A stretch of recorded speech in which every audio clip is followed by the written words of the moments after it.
Greetings, imagination connoisseurs. Once again, it is I, your Duke of Dope Discourse, Robert Meyer Burnett. I invite you to watch and listen to the Designing Hollywood podcast, brought to you by Martika Ibarra and the great, legendary Hollywood costume designer, Marilyn Vance. I am afforded the wonderful opportunity of co-hosting the show. If you are interested in the magic of Hollywood, the design of Hollywood, the clothes of Hollywood, watch the Designing Hollywood podcast, available wherever you get your podcasts from, or find the video version on YouTube. That's right, the Designing Hollywood podcast. Why would you ever want to miss it? Especially if you love the movies.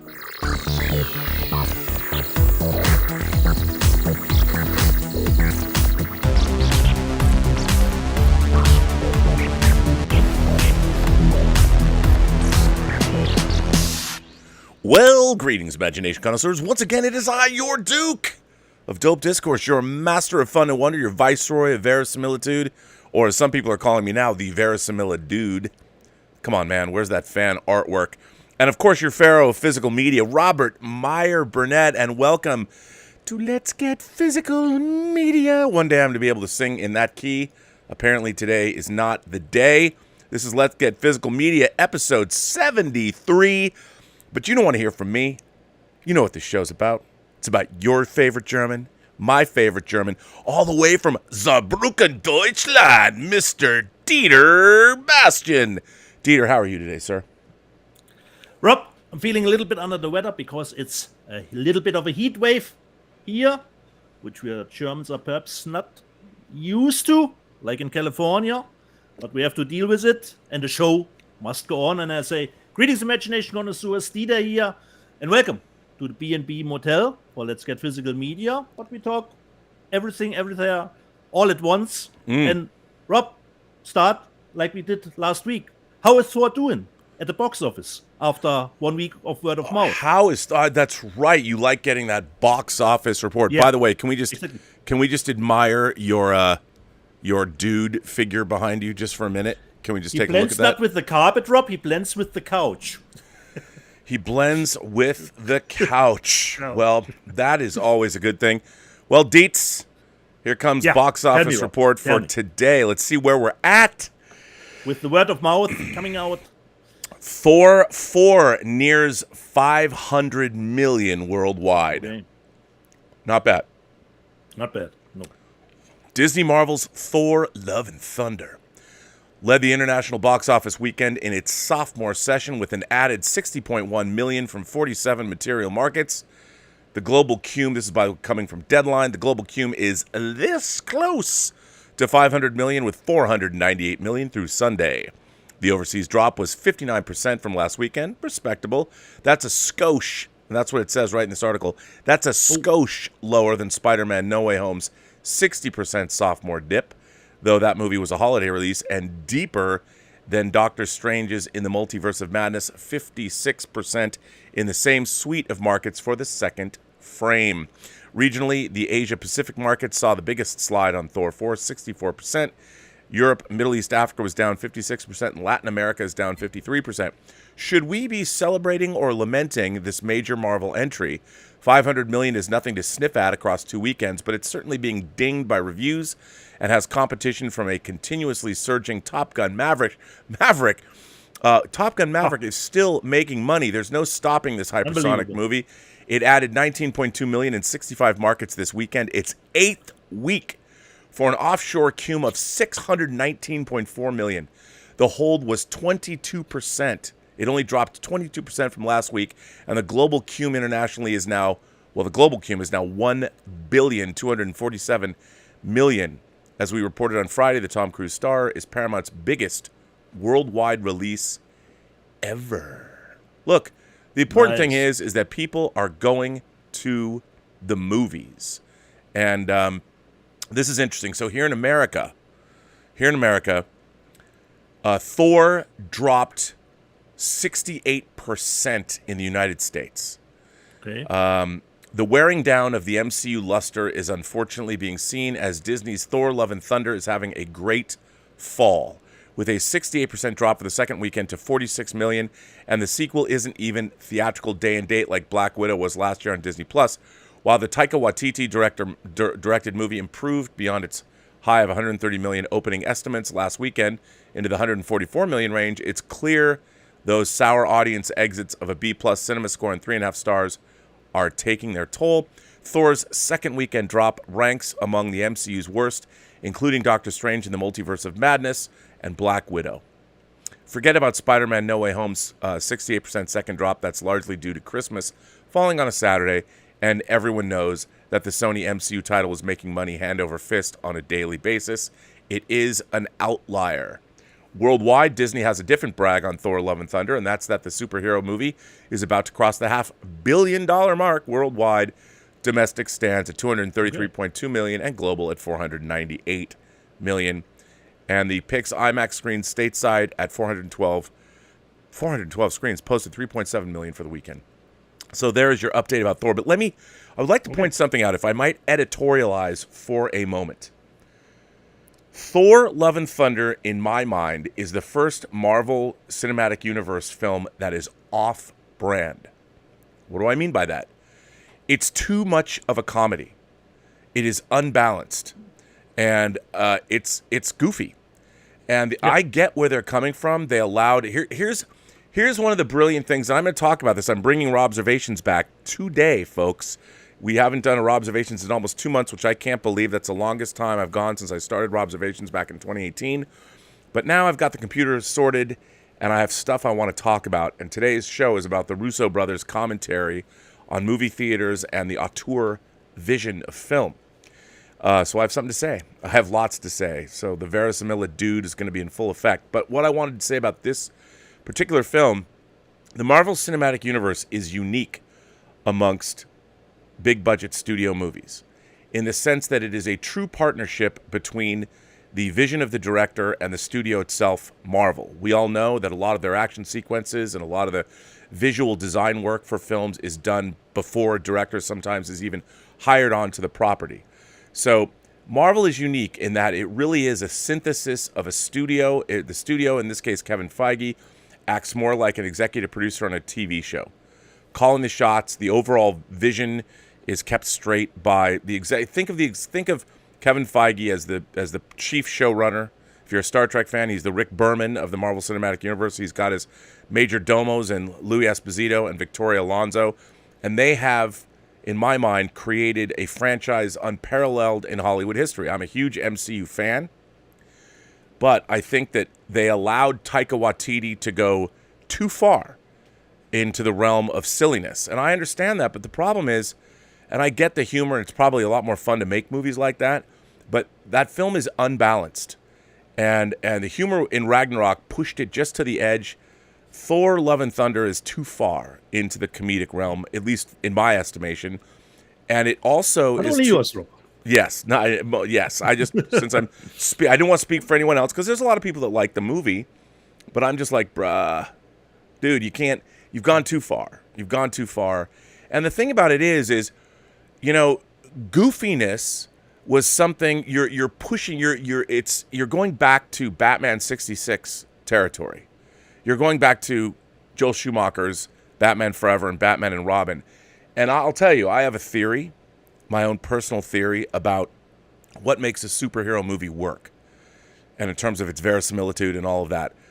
I believe that modern audiences, when we watch superhero movies, and this is why the MCU has been so successful, we want to believe that the superheroes that we're watching could be right outside our windows. And the great thing about the MCU, it used to be a criticism, but the MCU is kind of firmly set in the quote-unquote real world. The milieu looks real. We recognize, whether it's in Europe, whether it's in New York City, we recognize where these movies are taking place. It's not like Anton Furst, the production designer of Tim Burton's Batman, who's created a gothic nightmare Gotham City. It's not like that.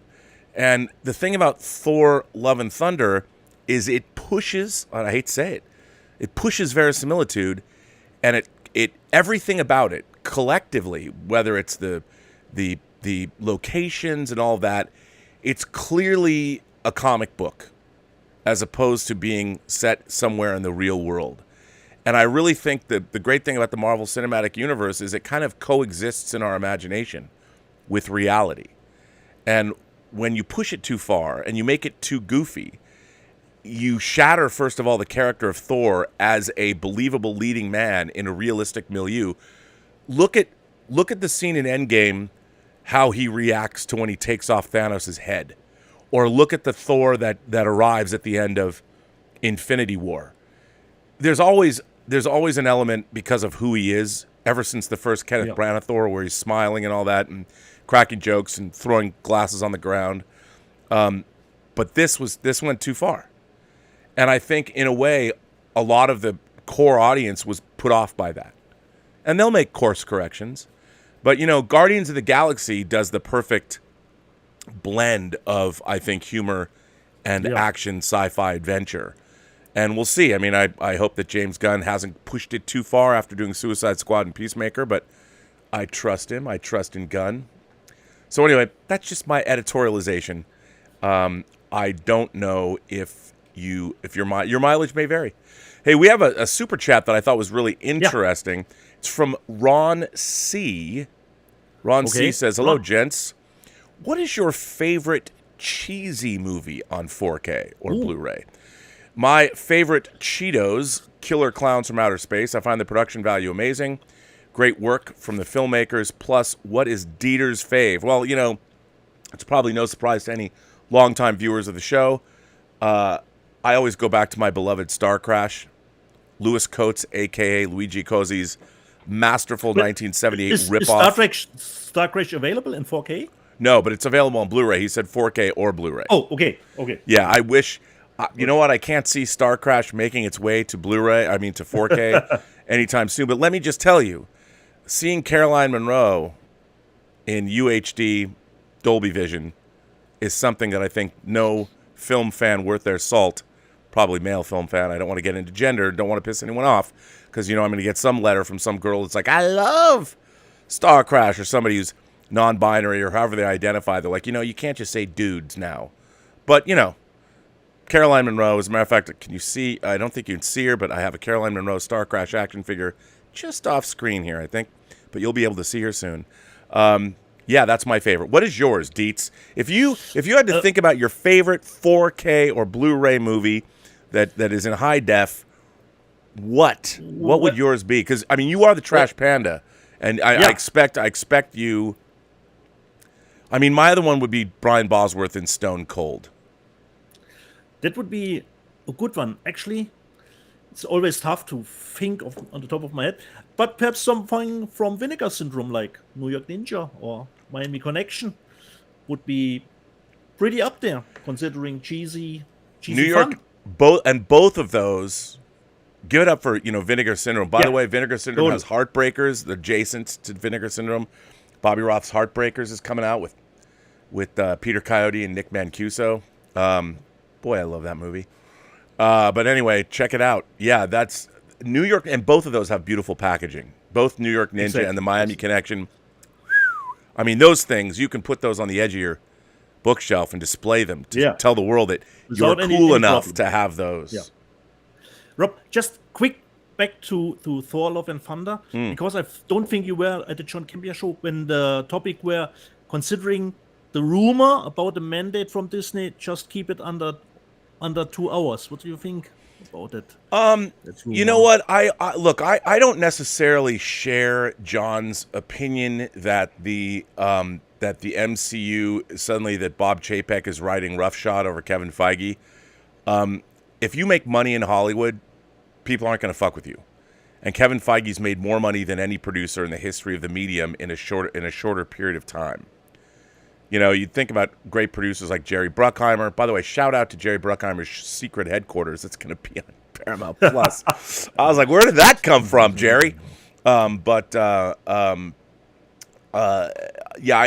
don't think that there's a mandate for 2-hour movies. I mean, maybe, but the Endgame was 3 hours long and proves it can make $3 billion. So that doesn't make a whole lot of sense to me. Everyone's always just because we heard of all the deleted scenes, with Lena Headey, Peter Dinklage. Yeah, no, I mean, not, look, I think the movie was probably a lot goofier. And when they were cutting it together, they're like, yo, we got to pull back. Even pull back? Yeah. Or pull out, so to speak. I mean, they went a little too far, I think. You know what I mean? And considering the German box office, Rob, when Thor started last week, it didn't even reach number 1 here, Rob. The Minions in their second week had more viewers than Thor: Love and Thunder here. Just saying. Wow. So Minions in the second week had more viewers here than Thor. I mean, now let me ask you this. Do you have any theories about this? Do you think I'm right or wrong? Am I perhaps barking up the wrong tree? Last week, Rob, I told you I had a little bit of the Justice League feeling, and it somehow it fits, the rumor to the movie I saw, But as far as Tiger is concerned, we won't get anything else than this cut. Yeah, I mean, Disney's never really released extended versions of their films, and it's funny that the Marvel. I mean, I get that because they're so carefully crafted. A deleted scene could interfere. And I wasn't really longing for any longer version, considering the other movies, but this one, perhaps, perhaps. What are you going to do? Well, this show is called Let's Get Physical Media. Yeah, exactly. And I'm going to flat out say that I got nothing this week because I've got various packages coming from Second Sight, from the Barnes & Noble Criterion sale. They have not arrived. And also, I got an Amazon package I delayed to get some more stuff in it because I also, my Japanese buyer needed money for my 1/350th scale Space Battleship Yamato carrier model that they've started to release the part works for, which is going to replace the hole in my heart that's left by the Enterprise D that I'm never going to finish because Eagle Moss went out of business after spending $1,000. I heard from that. Completely. They went out of business. I mean, okay. You know what? You know what's so funny? You know that I've got a certain amount of, let's call it insider information about Star Trek Picard Season 3, and if there was ever a time that Eagle Moss could capitalize on something, because, those god-awful starship designs in Star Trek Discovery, nobody wants that shit.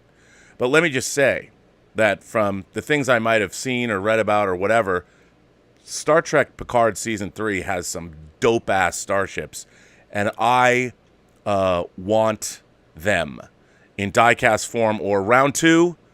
Get on that shit, son. Make me my 1/350th scale models of various starships. I mean, I cannot confirm or deny the starships that we see. But, there was some talk of an Enterprise F from Star Trek Online. If, I'm not going to confirm or deny it, but wouldn't that be nice in 1/350th scale? And you might even see something beyond the F. I don't know. Could be. You could see something. You never know. You might see other Federation starships you had no idea even existed. But Eagle Moss is gone, really, and I had a really great plan for them. I was going to pitch it.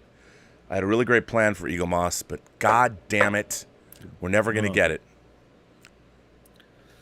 Sad. So, physical media, you have nothing, Rob? I got nothing, boo. I got nothing. Should I show something? Then? Please. But show something that's for the family audience. Rob, I gave in.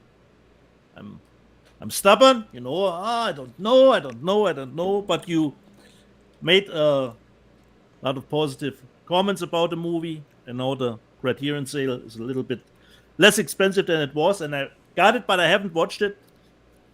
I've bought Double Indemnity. Dude, in 4K, the Star Wars of film noir. And let me just tell you, you're going to love it. Okay. I'm looking forward to it, Rob. I bought Double Indemnity. It's still sealed because Rob already shown it. And the other one, which was reduced, the Citizen Kane, which should have the replacement discs. Yes. I think. But it was, help me, Rob, the Blu-ray was not correct. Or was it the 4K? No, I believe it was the Blu-ray that wasn't correct. Okay.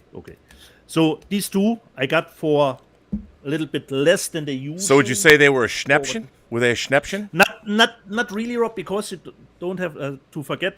I pay shipping costs for right. titles and custom now, because 1 or 2 years we had that limit. You could order for something around $25, and then it would be custom tax free. But this limit is gone now. So for every title I order from the US, there will be custom tax now. It's $3 or $4 more. Wow, so not really so actually perhaps not a Schnäppchen, but considering they normally cost $50 and now they cost $25, it's cheaper, definitely. But perhaps not in the Schnäppchen realm. But considering I wanted to go to rehab, Rob, and drive the money spending a little bit down, and then there's Amazon Prime Day, and wait a minute, you wanted to go to rehab? Yeah, and try to spending a little bit less on stuff like that. So wait a minute. So wait. Let's back right up. You want to go to rehab and you don't drink. You're a German that doesn't drink alcohol. You're going to go to rehab for spending on Blu-rays? To try to spend less on stuff that I actually don't need. And then, Rob, then comes Amazon Prime Day around, and then the old habits started coming back. Wait. Click. Let me just remind you, what is the guiding philosophy of this channel, of this show? Always say yes. Always say Always. Yes. I sent an email this morning to a friend of mine. He was deciding I should either get this or I should get that. And I was like, you disappoint me, son. The answer is both. You get both. And if you have to hide shit from your wife when it arrives on the front porch, you make sure you're home. You sequester that shit back in the garage, and when somebody finds out, you're like, baby, this has been here for a year. I don't know what you're talking about. That's why you have that secret separate bank account, just to buy that cool shit. You know it. And then Amazon Prime Day came around, and I bought stuff that was actually a Schnäppchen, Rob. So I bought The Lover, but the German media book. It's called Der Liebhaber now. Yeah, I have that. The Lover. The 4K media book, and this was price reduced. So I said, okay, now it's time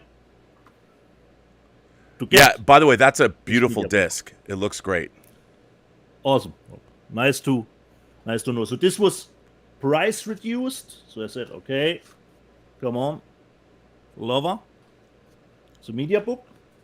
And then, Rob, the next one, we're coming to a little bit of video gaming here. I really wouldn't need at all because it's in the Xbox Game Pass. You can play the game even when you have the Game Pass. You don't need actually to buy the game. But, Rob, it was a steelbook. It was price reduced.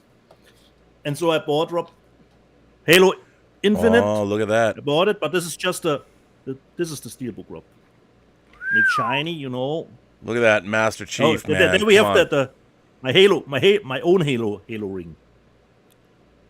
Look at that. So, but you can play the game. You mean Larry Niven's Ring World? Oh wait, no. So, and this was really price reduced, and since it's a steelbook, I said, okay. Yeah, why not? Buy Halo Infinite. What is the answer? What is the answer? Always yes. Always say yes. Halo. Not all the time. I mean, I don't want people coming after me going, my so-and-so heard you say that. I'm only talking about when it comes to buying like stuff we don't really need. The answer is yes. If it makes you happy, buy it. Yeah. The next one, Rob, I still waiting that you fire up your Xbox so that we could play in co-op The Quarry. I told you about the game. I know. Now, this was not a Schnäppchen, and you will probably ask yourself, but either you said you will buy stuff that is not a steelbook as a digital download. But considering if you're waiting for games to price reduce, mostly the physical media is a little bit earlier. So the digital price for the game is still the same. But if you buy the physical media of it, it's a little bit less now. And I started this afternoon, but I have only finished the prologue. Ted Raimi was already in it as a cop, and it's playing around a camp, I'm really looking forward to delving into it, but I just have started only the prologue for the Quarry. And you can play it co-op, Rob, online. So and we are all fools. Probably everyone will die in our story. Well, I did take the Xbox out of the box, and it is set up. It's your first step, bro. It's the first step to a larger world. I have to say that our friend who's watching today, Karen Cooner, or maybe it's Karan Cooner, the question that I can never answer on the John Campea show. Hi, Rob. How are you? I want to start watching Star Trek, but I have no idea where to begin. Hope you'll be able to help me out. Also, your favorite film noirs. Ooh, well, Double Indemnity is certainly one of them. And I would consider Sunset Boulevard a film noir. That's a favorite film noir of mine. Gosh, there's so many. But that's a really good question because people ask me about film noir all the time, and I think that I need to make a list. But in terms of Star Trek, here's the thing: I believe always it's starting at the beginning, and I don't think that you can't get to use the what is it? The Gestalt. There's a German word for you. Okay. Right? The word Gestalt. Gestalt, yeah. But I don't know the context now. The Gestalt of Star Trek. The holistic understanding of what Star Trek is. You have to start from the beginning because remember, Star Trek is the original series. Everything else is derivative of that. And modern Star Trek is derivative of a bunch of things they're stealing from. So, whatever. In addition to Star Trek itself. But I would say, now here's the thing that pisses me off. I will tell you this, Karan. So Star Trek, this is going to seem a little weird. The original series was not broadcast in the order of production. There's some changes. And the biggest change, and it pisses me off, is famously Star Trek had 2 pilots. And one was rejected by the network, The Cage, which you must push aside. Forget The Cage. I know it's got Captain Pike and all that, but you have to. So this is the interesting part. The Cage does not exist. The fact that people are going back and looking at The Cage and making it like, especially the modern purveyors of the franchise, I don't know why they think they're so cool leaning in to The Cage so much. Take The Cage out of the equation. As a matter of fact, it doesn't exist. I wish the modern producers of Star Trek understood this. Why do I say that? I'll tell you why. You must start watching Star Trek with the episode that was the 3rd episode broadcast where no man has gone before. That was the 2nd accepted pilot of Star Trek. That's what Desilu decided to go with. Watch that. You will get to The Cage, I promise you. In one of the only 2-parter of the entire original series, The Menagerie, they brilliantly worked in The Cage into that 2-part episode. You have to watch The Cage in context with the original series. You must. Everything else, all of that, what is past is prologue. None of that shit matters. You have to watch The Cage in the context of the original series. If you do not, you're doing yourself a disservice. So start with the original series. Start with where no man has gone before, and then you can move on to the Man Trap and go from there. But I need to make. I've been threatening to do it. Now I'm bringing observations back. I'm going to make a Star Trek primer, and I'm basically going to say these are let's call it the top 10 episodes of every season of Star Trek that you need to watch, so people if you don't have time to binge all of it, you can watch these things. So I'm going to do that, but please start with great list. Hopefully, great list for everyone. What do you mean? Hopefully? I hope so. What are you talking hopefully? I don't, dude. Don't you know? I'm the Star Trek gatekeeper, bruh. Yeah, I'm the final arbiter of good and bad Star Trek. I mean, that's and people, it's so funny. A gatekeeper, as if I could build a gate around you and prevent you from watching whatever the fuck you want to watch. You don't need my opinion or approval, even though my opinion and approval is correct. So, anyway, but I want to thank you. Thank you for writing it. No, when it comes to everything, but Star Trek, we'll start there. So, Karan or Karen, is it Karen? Thank you for writing in. I appreciate that, and I'm going to get something up on the website. Primer. It's primer. Like the primer, I'm thinking Contact with Jodie Foster. The primer is how you learn how to use the alien language, but it is primer, I guess. Or you could use both if you wanted to. Anyway, so what else did you get? Okay, what else did I get, Rob? A little bit 4K, Out of Sight. Yes, that's coming. I love that movie. Yeah, but I haven't seen it in a long time. But Kino Lorber, so no exchangeable covers, just the usual outer slip. But do we have? And I don't think we have new stuff on the bonus side. No, I don't think so either. But in 4K. Do you know who? You want some trivia for that movie? Yeah, of course. Do you know who edited that movie? Probably says right there on the box. Yeah, but I don't know, Rob. Help me out. Anne Coates edited that movie. You know what else she edited? Lawrence of Arabia. Ooh. Yep. That movie, oh, there she is. Out of Sight, is brilliantly edited. Awesome. Brilliant. Awesome. Great to The have next it in one 4K. I already showed, but I had to get it in Steelbook because the movie is certainly metal. The Northman. Yeah, you had to get that. Dude, that's the most metal shit. Come on. Nice steelbook. Inside, okay, with all the ratings over Europe that are plaguing a little bit the disc itself. The Northman, Steelbook. Totally. And Rob, I don't know if you have if you were at the Cedars watching it, or if you have. I don't think you have shown it last week. This week, I finally got around to watching everything, everywhere, all at once. And what'd you think? Okay. What'd you think? I liked it, but it was a little bit too far for me, considering some of the universes. So Rob would have gotten rid of the sausage finger stuff. If they would have just done a little bit relationship between Michelle and the Jamie Lee Curtis character, that would be fine. They don't have to need sausage fingers. This was really a little bit too weird for me, Rob. And the scene with the rocks, good for 10 seconds, just a little bit exchange, but for 2 or 3 minutes in talking in subtitles as rocks. So what a lot of people are saying that it is a little bit too long.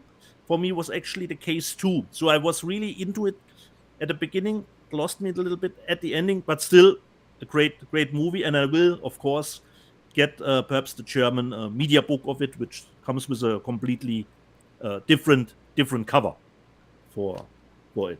Right. So perhaps a movie that will. And considering the movie, Rob, I was not a big fan of the Swiss Army Man that the directors did. That movie was not really with the farting then the Radcliffe. That movie was not for me, Rob. Not at all. So I was already a little bit hesitant about it, but it's gotten those great reviews. So it couldn't live up to that big hype, because some of the universe were a little bit too wonky for my taste that they were visiting. By the way, nevertheless. That's good to hear. Alex Zorba, by the way, in the chat says the Maltese Falcon and the Big Sleep are two of the best. Maltese Falcon also is like Star Wars and Empire Strikes Back, those two. Those are great film noirs. Okay. Another one, I haven't gotten around to it. Little bit of a live performance. This is the female guitarist Orianti, live from Hollywood. And I've seen her on tour here in Saarbrücken, Rob, with Alice Cooper on the Raise the Dead tour. That's she was cool. Playing guitar with Alice Cooper. So this is a little bit of a live concert, more a documentary, but I haven't seen it. Unfortunately, only 1 hour, live from Hollywood. But I don't know, Rob, where she is actually playing there. Wait, let me see if we can find something specific. It's just this live at the Bourbon Room, Rob. It says recorded live at the Bourbon Room. Nice. If you I'd watch that. So Orianti live in Hollywood, and Korean stuff, of course, but a German media book, a movie called Believer. It comes with 3 discs. This has the movie in 4K, but the 4K is only an upscale. I hear, and the Blu-ray in it contains an extended version of the movie itself. So, media book, you have the 4K beginning. So I haven't seen it. Don't know what is really about. I think you are single-handedly keeping the Korean film industry in money I hope so. From Europe. If they entertain me as good as they usually do, Yeah, this should be probably a no-brainer. The Koreans are killing it, man. I mean, you know. So this is a completely Blu-ray with just bonus material. So this is a three disc Sweet set. So really nice. And of course limited. This is limited to 2,000. And last week I forgot something, Rob.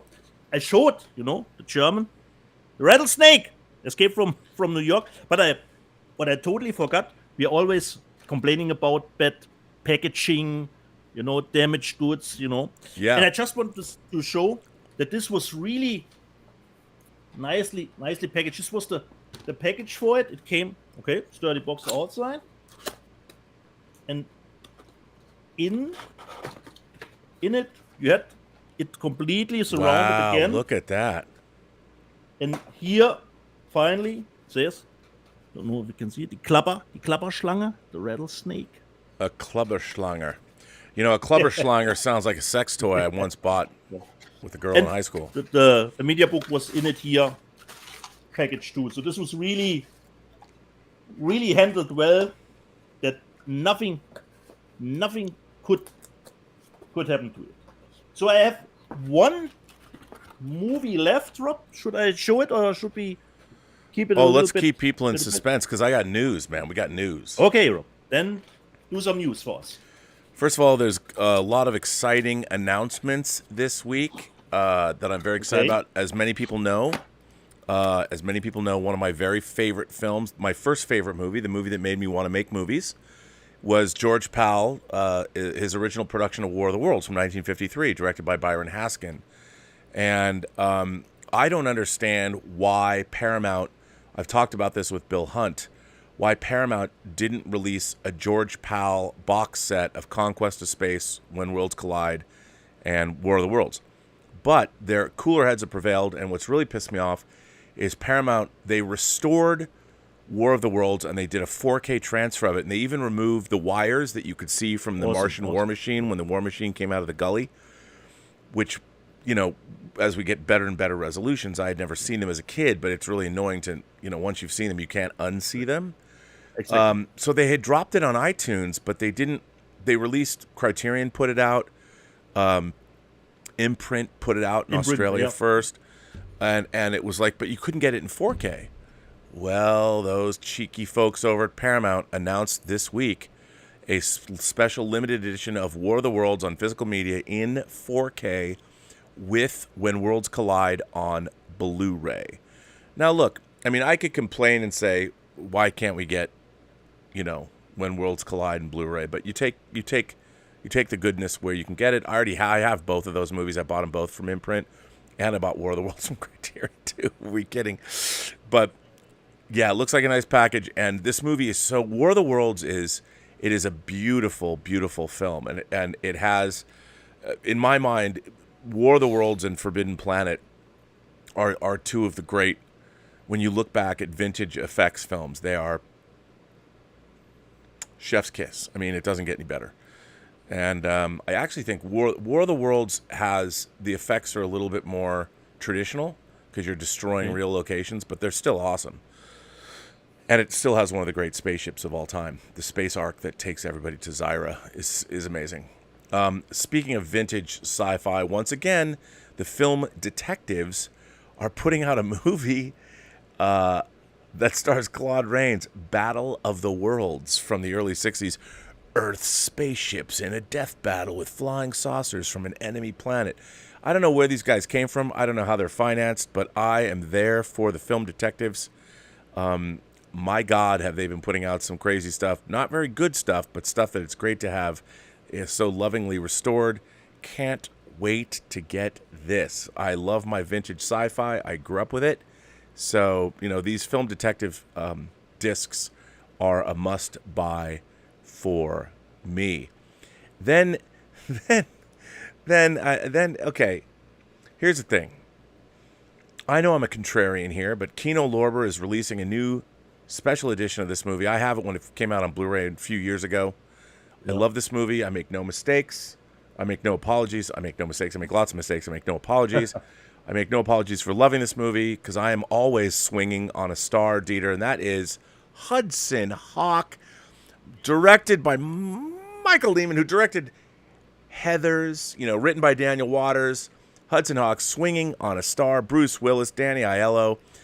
This has an incredible villain turn. Sandra Bernard and Richard E. Grant as the villains. Favorite. My God, First of all, Richard E. Grant's one of my favorite actors of all time. If you've never seen With Nail and I, what's wrong with you? I know Americans don't get it, but you got to see it. You have to see Richard E. Grant. You might remember him from The Player. Robert Altman's The Player. That's life. That's reality. You got to, come on. So he's in that too. I love Hudson Hawk. It's a packed version from Kino Lorber. And is it a new transfer of? You know what? I don't know. I mean, what's really interesting is that Kino Lorber to me used to be a label that put out a lot of these, when they put out Bruce Willis, another Bruce Willis movie, Color of Night, directed by Richard Rush, the director of The Stuntman and Freebie and the Bean. When they put out that movie, they put it out with one of the most amazing audio commentaries ever. 89-year-old Richard Rush. Yeah. It's the greatest thing ever. It's a great commentary. But when they did that, and then they did the 4K version of Ridley Scott's Hannibal, I was like, oh, so they're not just putting out... I mean, Kino Lorber is quickly becoming a go-to. They put out Invasion of the Body Snatchers in 4K. They put out the Man with No Name trilogy in 4K. Now, they're not doing it with Dolby Vision because they probably can't afford the license and all that. But what they are doing is putting these films out in 4K, and they're beautiful. They're actually stepping up to the game with... I even reached out to them because I did this. They're doing a 4K of The Usual Suspects, and I did all the original special features for Dave Parker, and I produced, and Kerry David produced all the original special features for Usual Suspects. But I've got the masters of those special features, and I never heard back from them. Maybe they're just going to port them over if they got them from MGM because they've never been on any release, but they're putting that out in 4K. So I'm a huge fan of what Kino Lorber is doing, and they're putting out Hudson Hawk. So good on you, boys. Now here's something I never thought I'd see. I mean, we talked a little bit about it. Johnny Mnemonic is coming out, but Johnny Mnemonic in black and white? What the hell is this? Of course... Yeah, Johnny Mnemonic is... First of all, as we all know... Johnny Mnemonic was directed by the visual artist Robert Longo, who was very famous in New York for doing these big black and white images of men in Wall Street men falling. This is way before 9/11, but falling. And he also did.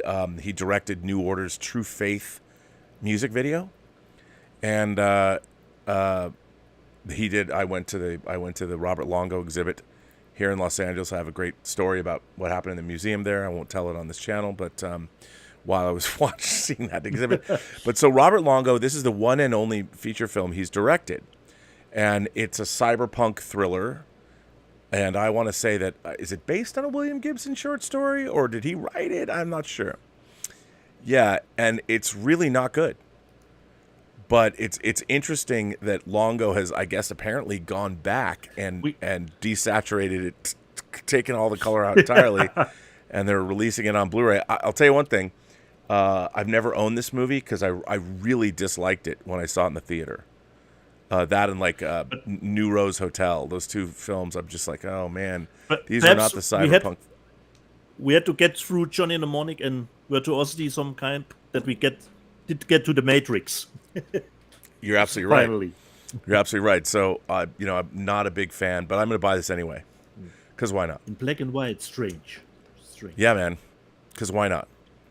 So that's coming out. Another movie that I actually really like is coming out in 4K, and that is In Bruges. Colin Farrell, Brendan Gleeson, and Ralph Fiennes. I love In Bruges.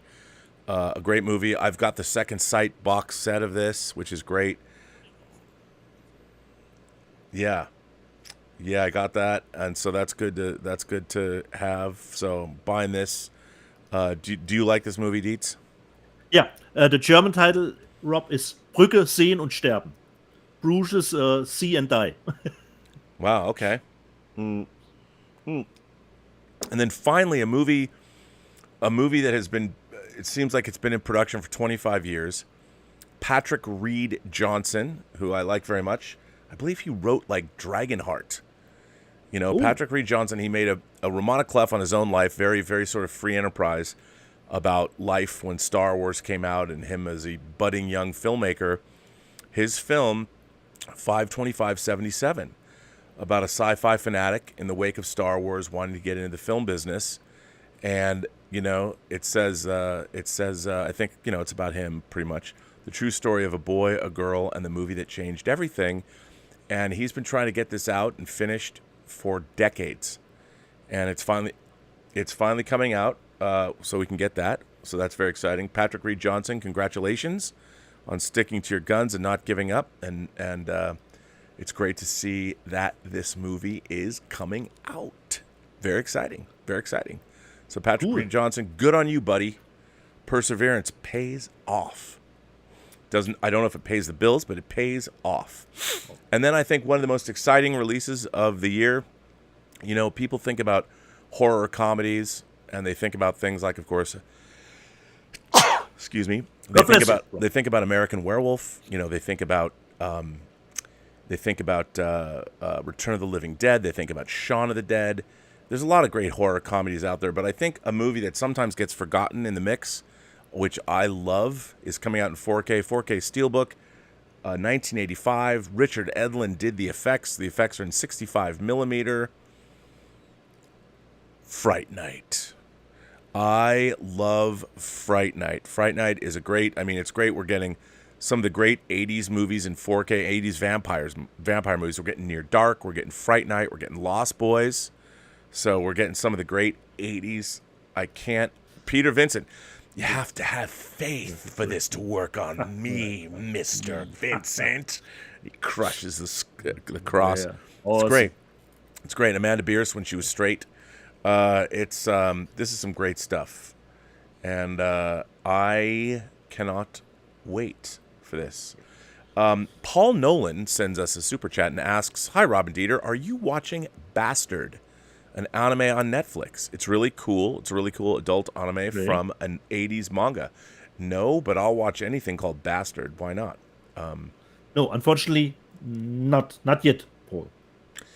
Yeah, I totally would watch that. Yeah. It sounds great, and it's from the 80s. Yeah. Okay. And Tom Jr. Jackson helped us out. William Gibson did write the script and short story. Yes. John yes. Was a super chat. So thanks for that. That is true. I'm glad I was not wrong about that. James Wheeler says his favorite film noir is probably Out of the Past. Yes. Out of the Past is a great film noir. A lot of people, if you don't know Out of the Past, it was remade. I want to say 84, because that's Phil Collins. It was made as Against All Odds. Oh, with Jeff Bridges and James Woods. I like Against All Odds. It's a movie that I think it's still a good movie. It has a great car chase on Mulholland Drive with I think a Porsche and a Ferrari. What's that? And then single hit. Yeah, it's not on Mulholland. I'm wrong about that. I think it's on Sunset. It's actually on Sunset. Okay.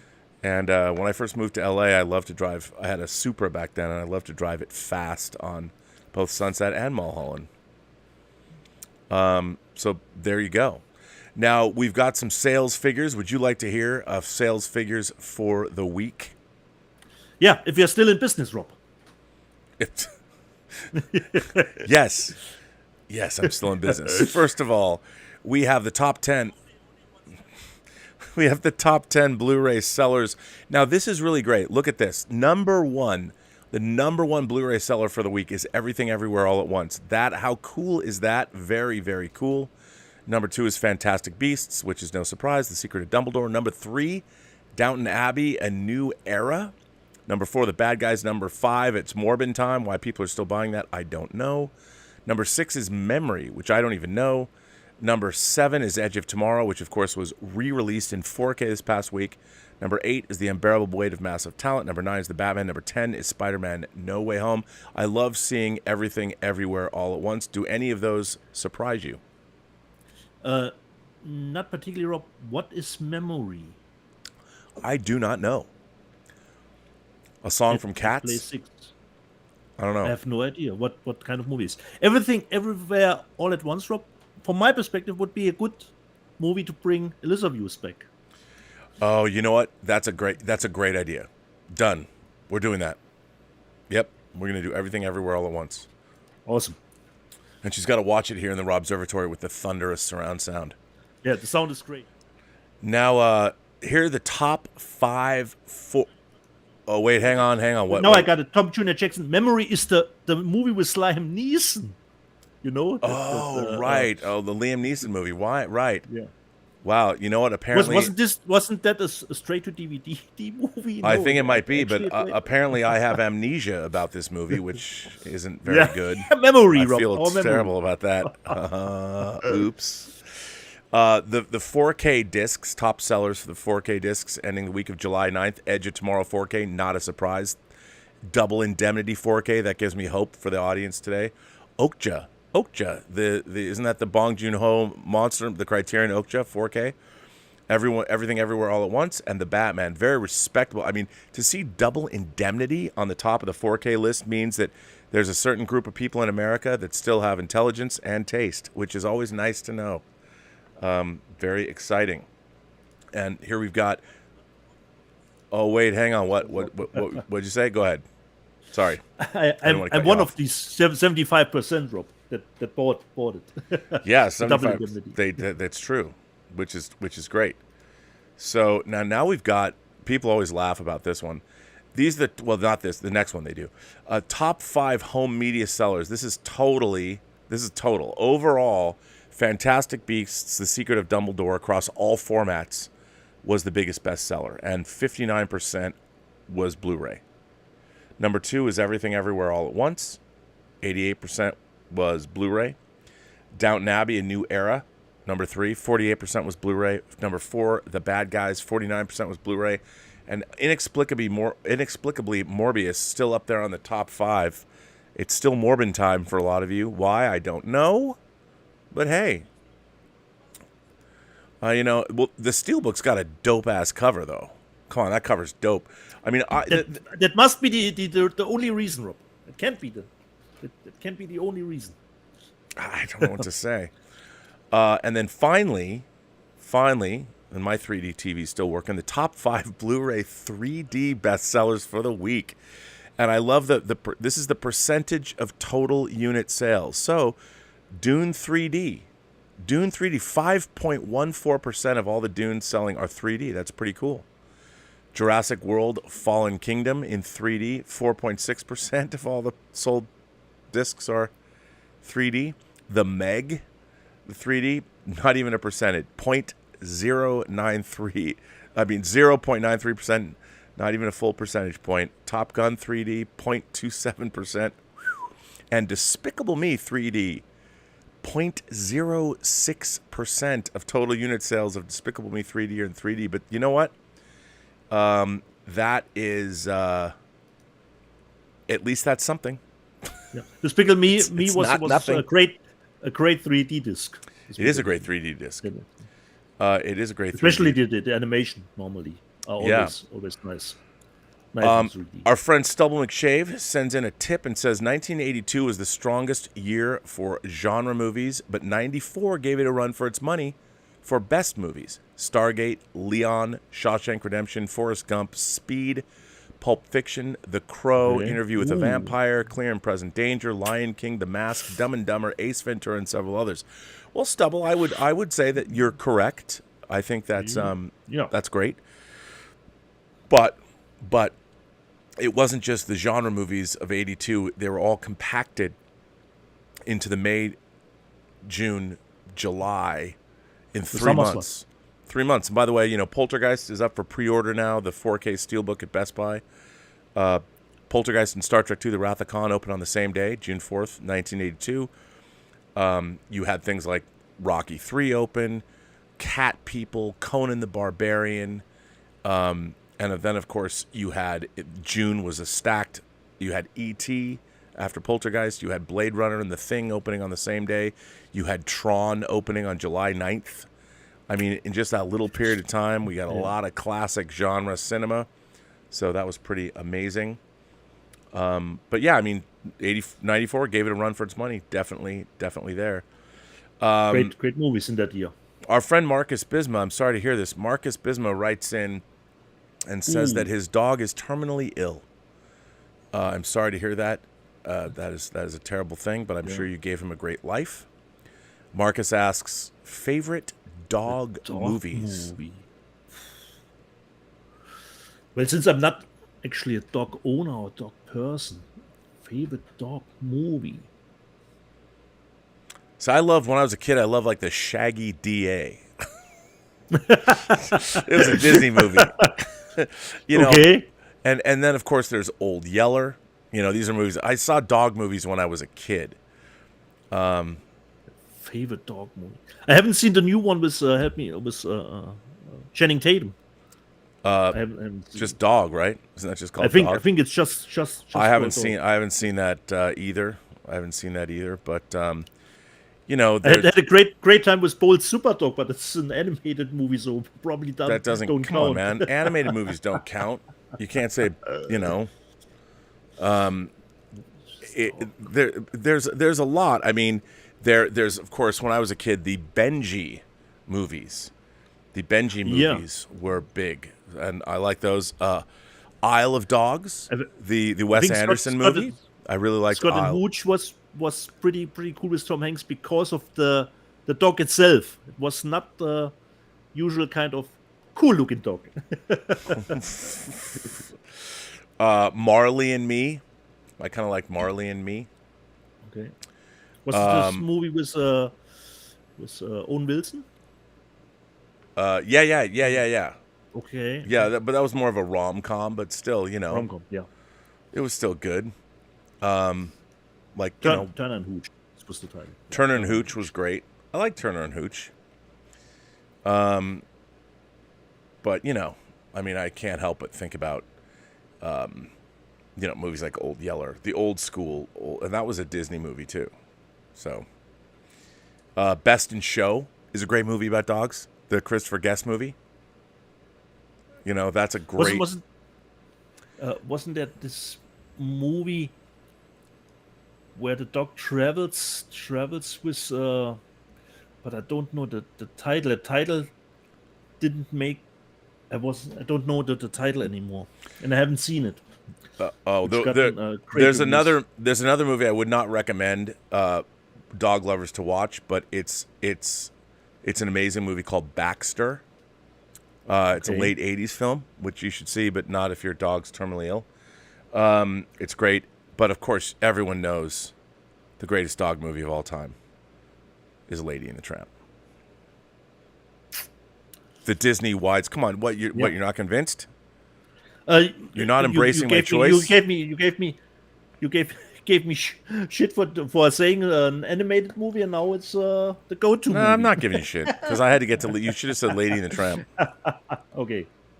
But if you didn't, it's fine. I still like it. I don't remember the other movie. You don't remember Lady and the Tramp? Lady and the Tramp, but the other movie I don't remember that one. I remember the poster, the dog sitting in this cabriolet with the driver.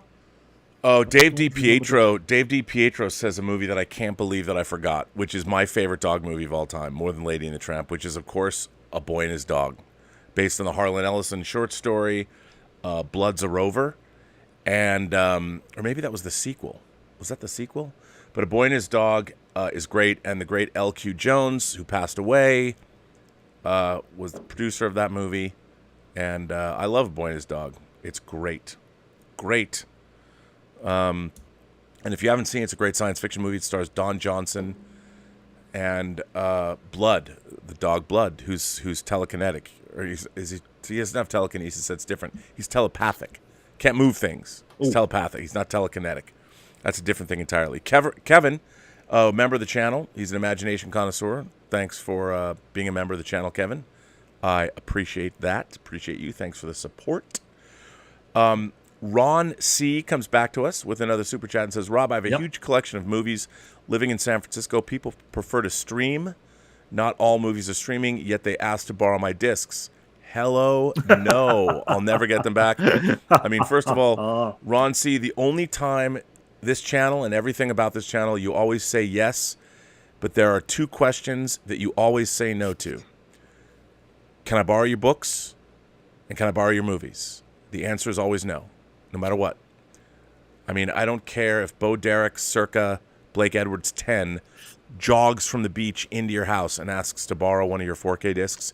You say no. Isn't that right? I don't have that.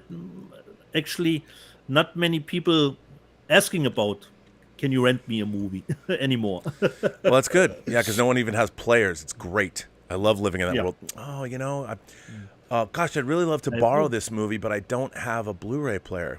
Oh, that's too bad. I'm sorry. You can't borrow it.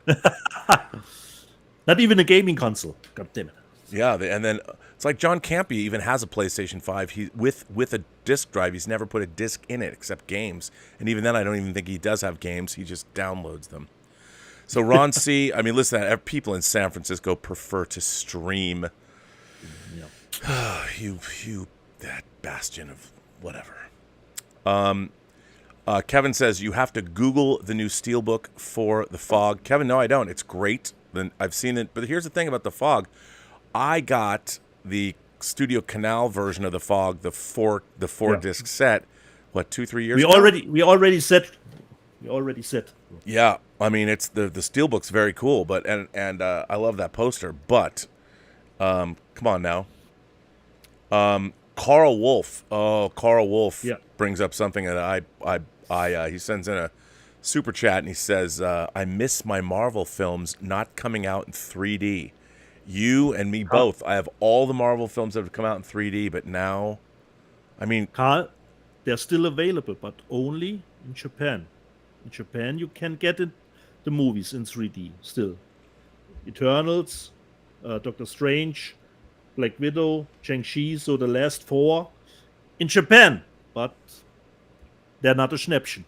They are not a Schnäppchen. Carl Wolf also says, My Dog Skip with Frankie Muniz, star of Agent Cody Banks. Thanks, exactly. Which, by the way, yes, I still have your disc. Don't worry, I'm gonna send it to you. I have said nothing, bro. I've got it. Nothing. Late Night Alum says, I haven't returned Rob's 4K Steelbook of Morbius. Just kidding. You are kidding, because I would never own that Steelbook. It is not Morbin time at my house, nor will it ever be. Should we get into the live chat, Rob? Are we caught up with super chats? I think so. Yes, I think we're caught up with super chats. Let me check and see if anyone's fired in any. Nope, we're good. Tips and super chats, we're caught up on those. Thanks for supporting the channel, fellows, ladies and gentlemen, boys and girls, kind souls, gentle beings, however you identify. Toffee20 just says losers. I wonder if he's talking about us. Could be.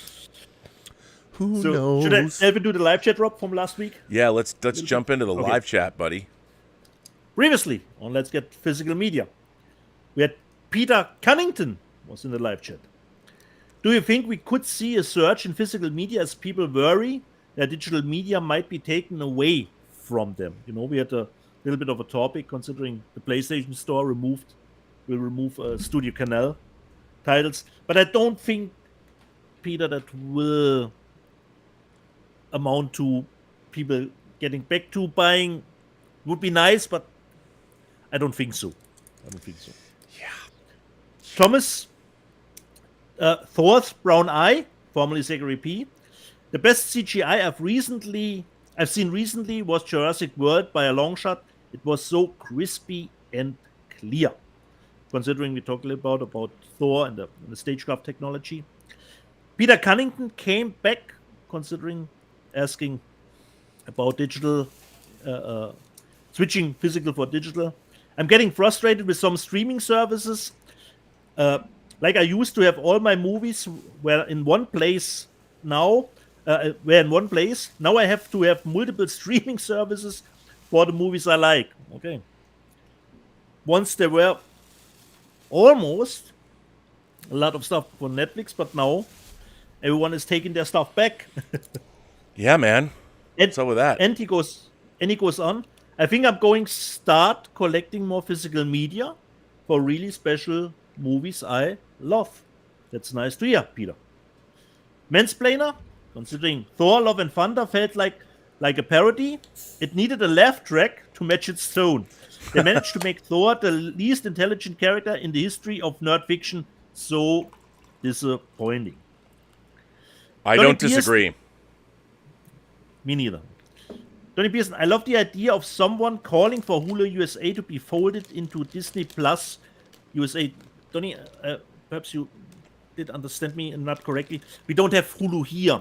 So stuff that is in America on Hulu sometimes gets here into the Stars section of Disney Plus. So we don't have Hulu. We have Stars, and oftentimes the Hulu stuff will be joined there. Paul Nolan, considering Thor: Love and Thunder. From my comic book movies, I don't need an Oscar winner. I just want to spend time with the characters I loved Thor for. Okay, but Paul, could we get a little bit of a nice story? Perhaps style down the silly and goofiness of it, okay? We don't need an Oscar winner. You're right at that point. Tony Reyes, I feel as if Marvel movies now are coming from a production line.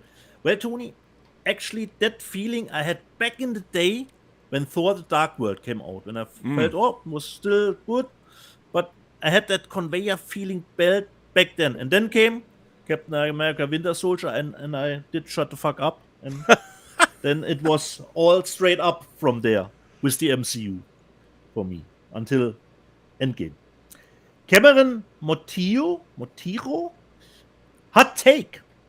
Korg was the least funniest CGI character since Jar Jar. Okay, a little bit of a hot take here.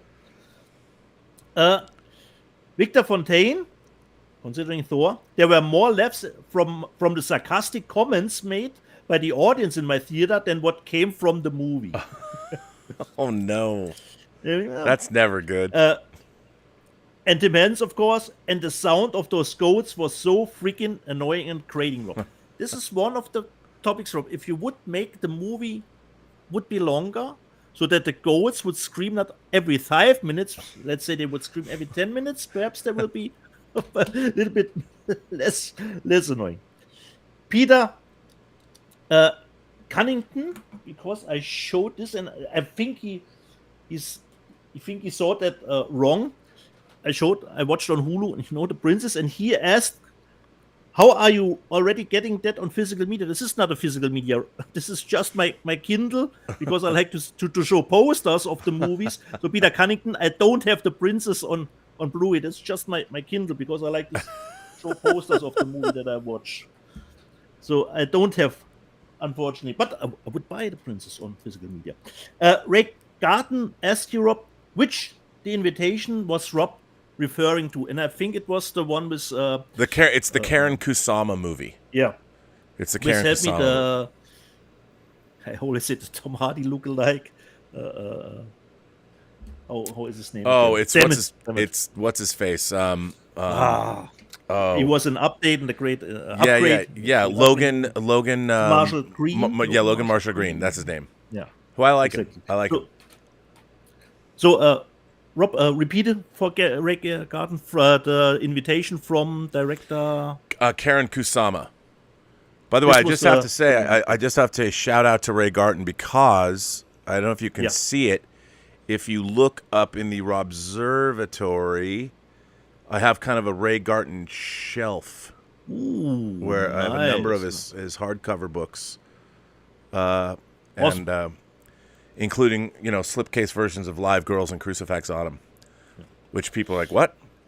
Trust me. I don't know if Ray Garten. Go to Ray Garten. It's RayGarten, raygarten.com, I guess. And if you want to read some great 80s splatterpunk, Get Live Girls, which is a classic, and Crucifix Autumn is fun. But I've given it like Methods of Madness. He sent me a book. He sent me Sex and Violence in Hollywood, like this oversized. It's awesome. Ray Garton's rad. Read his books. Go get his books. Go get them now. And hopefully he will now watch The Invitation. With the Karen Kusama director, which I think is still on Netflix. Think so. Eucalyptus. Have you guys seen Slacks? It's about a possessed pair of jeans terrorizes trapped workers at a trendy clothing store. Well, Eucalyptus, if you come here to our show, you would have seen that I showed the movie Slacks, and I said this is a good trash movie, definitely, because I had good time with Slacks. Unfortunately, I didn't find it. Otherwise, I mean, if you say it's a good trash movie, I mean that is an endorsement. Exactly, Rob. Slacks. That's an endorsement. Nice movie about murdering jeans. Mark Anderson, Deets. I ordered Red Sonja based on the covers as well. Sorry. Both the steelbook and the regular look amazing. Love watching you both. Thanks for everything you do. Yeah, I told you I pre-ordered it because of the cover too. And then Polar Bear released the Waititi cut. Okay, already. Taika Waititi cuts. Hashtag. And Bill Barclay released the Dominion cut. Oh, wait. They are. Considering Jurassic World Dominion, I think there's an extended cut in the rumor mill. Well, that's all we need. More of that movie. Yeah. I think it will probably feature, help me, what was it called? Battle at Big Rock? Yeah, at the probably. Beginning, something like that will be probably in front of it. Kenneth Crayley Jr. Rob, I still think the original 6 Star Wars films tells more of a complete story of Star Wars. Just adding on ruins it for me. You're not going to get any argument from me. Rob, perhaps you have seen it. I have not. NDH 1971. Have you seen the Kenobi fan edit? Way better. I have not seen it. It's really good, and it is way better. I mean, how long is it, Rob? 2.5? No, it's less. I mean, they cut like 40 minutes out of it or something. So it's like a movie. It's a real movie, and they got rid of a lot of the goofiness, and it's cut way better. It just works better. Nice. Well, you know what's interesting. I think the fan, I forget his name, the guy who did, but there's like 2 different Kenobi cuts. But one of them, what's really interesting about it is when you're watching the aired version, they are serving the Disney Plus audience. You know what I mean? I mean, like they're thinking about, like, we have to have young Leia, and we're the Kenobi cut takes what was there and gets rid of all the Disney type stuff and turns it back into a more cohesive film. At least that's kind of the way I felt about it. And I thought it was. Sounds good. I thought it was better. I thought it was actually infinitely better. Is it? And it's still available on YouTube, Rob? No, it's not on YouTube. I think that they've been going after it. If you can find some way to download it. Okay. I think John Campy said it's like on Pornhub now. You know, and if I need an excuse to visit Pornhub, I'm like, okay, I'll go. No, baby, I'm here. I'm not. You know, I'm not watching these kinds of videos. I'm watching Kenobi. It's up on Pornhub. Sure. I don't know exactly if you can help Bill Barclay out, Rob, considering Playmobil stuff. Ask Rob on next week's show if he's disappointed that the Playmobil Knight Rider kit doesn't come with Super Pursuit mode, and does he think they'll do car, whatever that is? No, that's it. No, I am not disappointed with my Knight Rider Playmobil. Shout out to Martino Simoni who got it for me. It's very funny because I was playing with my Playmobil DB5 pieces because they're all my Playmobil stuff, and I was actually scoping out where I'm going to hang my Playmobil Enterprise because I think before I do observations today, I'm going to pull the desk back and get it into the right position. So you might have the Playmobil Enterprise dangling over my shoulder or something like that. Because it comes with the Playmobil Enterprise is awesome. Yeah, it's expensive as hell, but it's awesome. But Martino got it for me. Thank you, Martino. But it comes with this really great hanging rig that's built into the. You can use it, and it's built into the toy.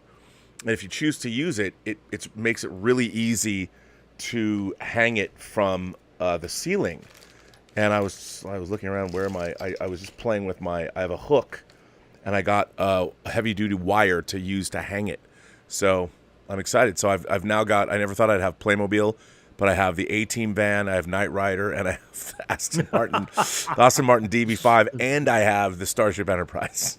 I have 4 Playmobil sets. Thank you, Martino.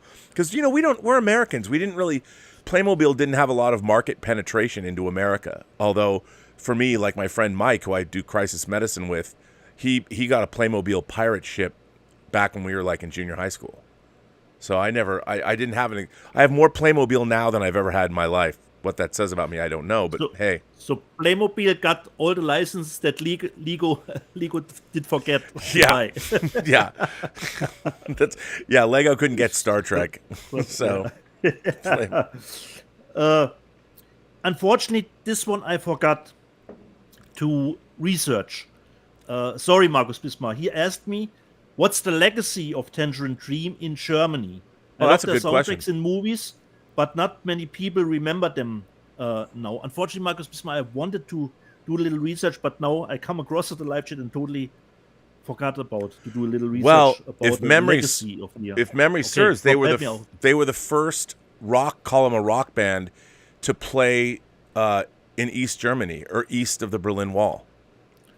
Okay. They were, and so Tangerine Dream was, of course, like Edgar Froese. I can't, let me get the names right so I can actually have them in front of me because, but yeah, so Tangerine Dream, I learned about them because they had done movie soundtracks, and the first movie soundtrack I remember them doing was William Friedkin's Sorcerer. And here's an interesting thing, and I knew that they were founded in the year I was born. So here's Wikipedia. Tangerine Dream is a German electronic music band founded in 1967 by Edgar Froese. The group has seen many personnel changes, with Froese having been the only continuous member until his death in January of 2015. The best-known lineup of the group was in its mid-70s trio of Froese, Christopher Frank, and Peter Baumann. In 1979, Johannes Schmoling replaced Baumann, and since Froese's death in 2015, the group has been under the leadership of Thorsten Quaschning. And that's Froese picked him. And they are considered one of the pioneering acts in electronica, and they helped create the soundtrack for Grand Theft Auto 5. Awesome. But in terms of their music work, I'm looking down because, they were on Virgin, and I had a lot of their albums growing up, not just their soundtracks, but their albums. And in the early CDs that came out, Virgin put out a lot of their CDs in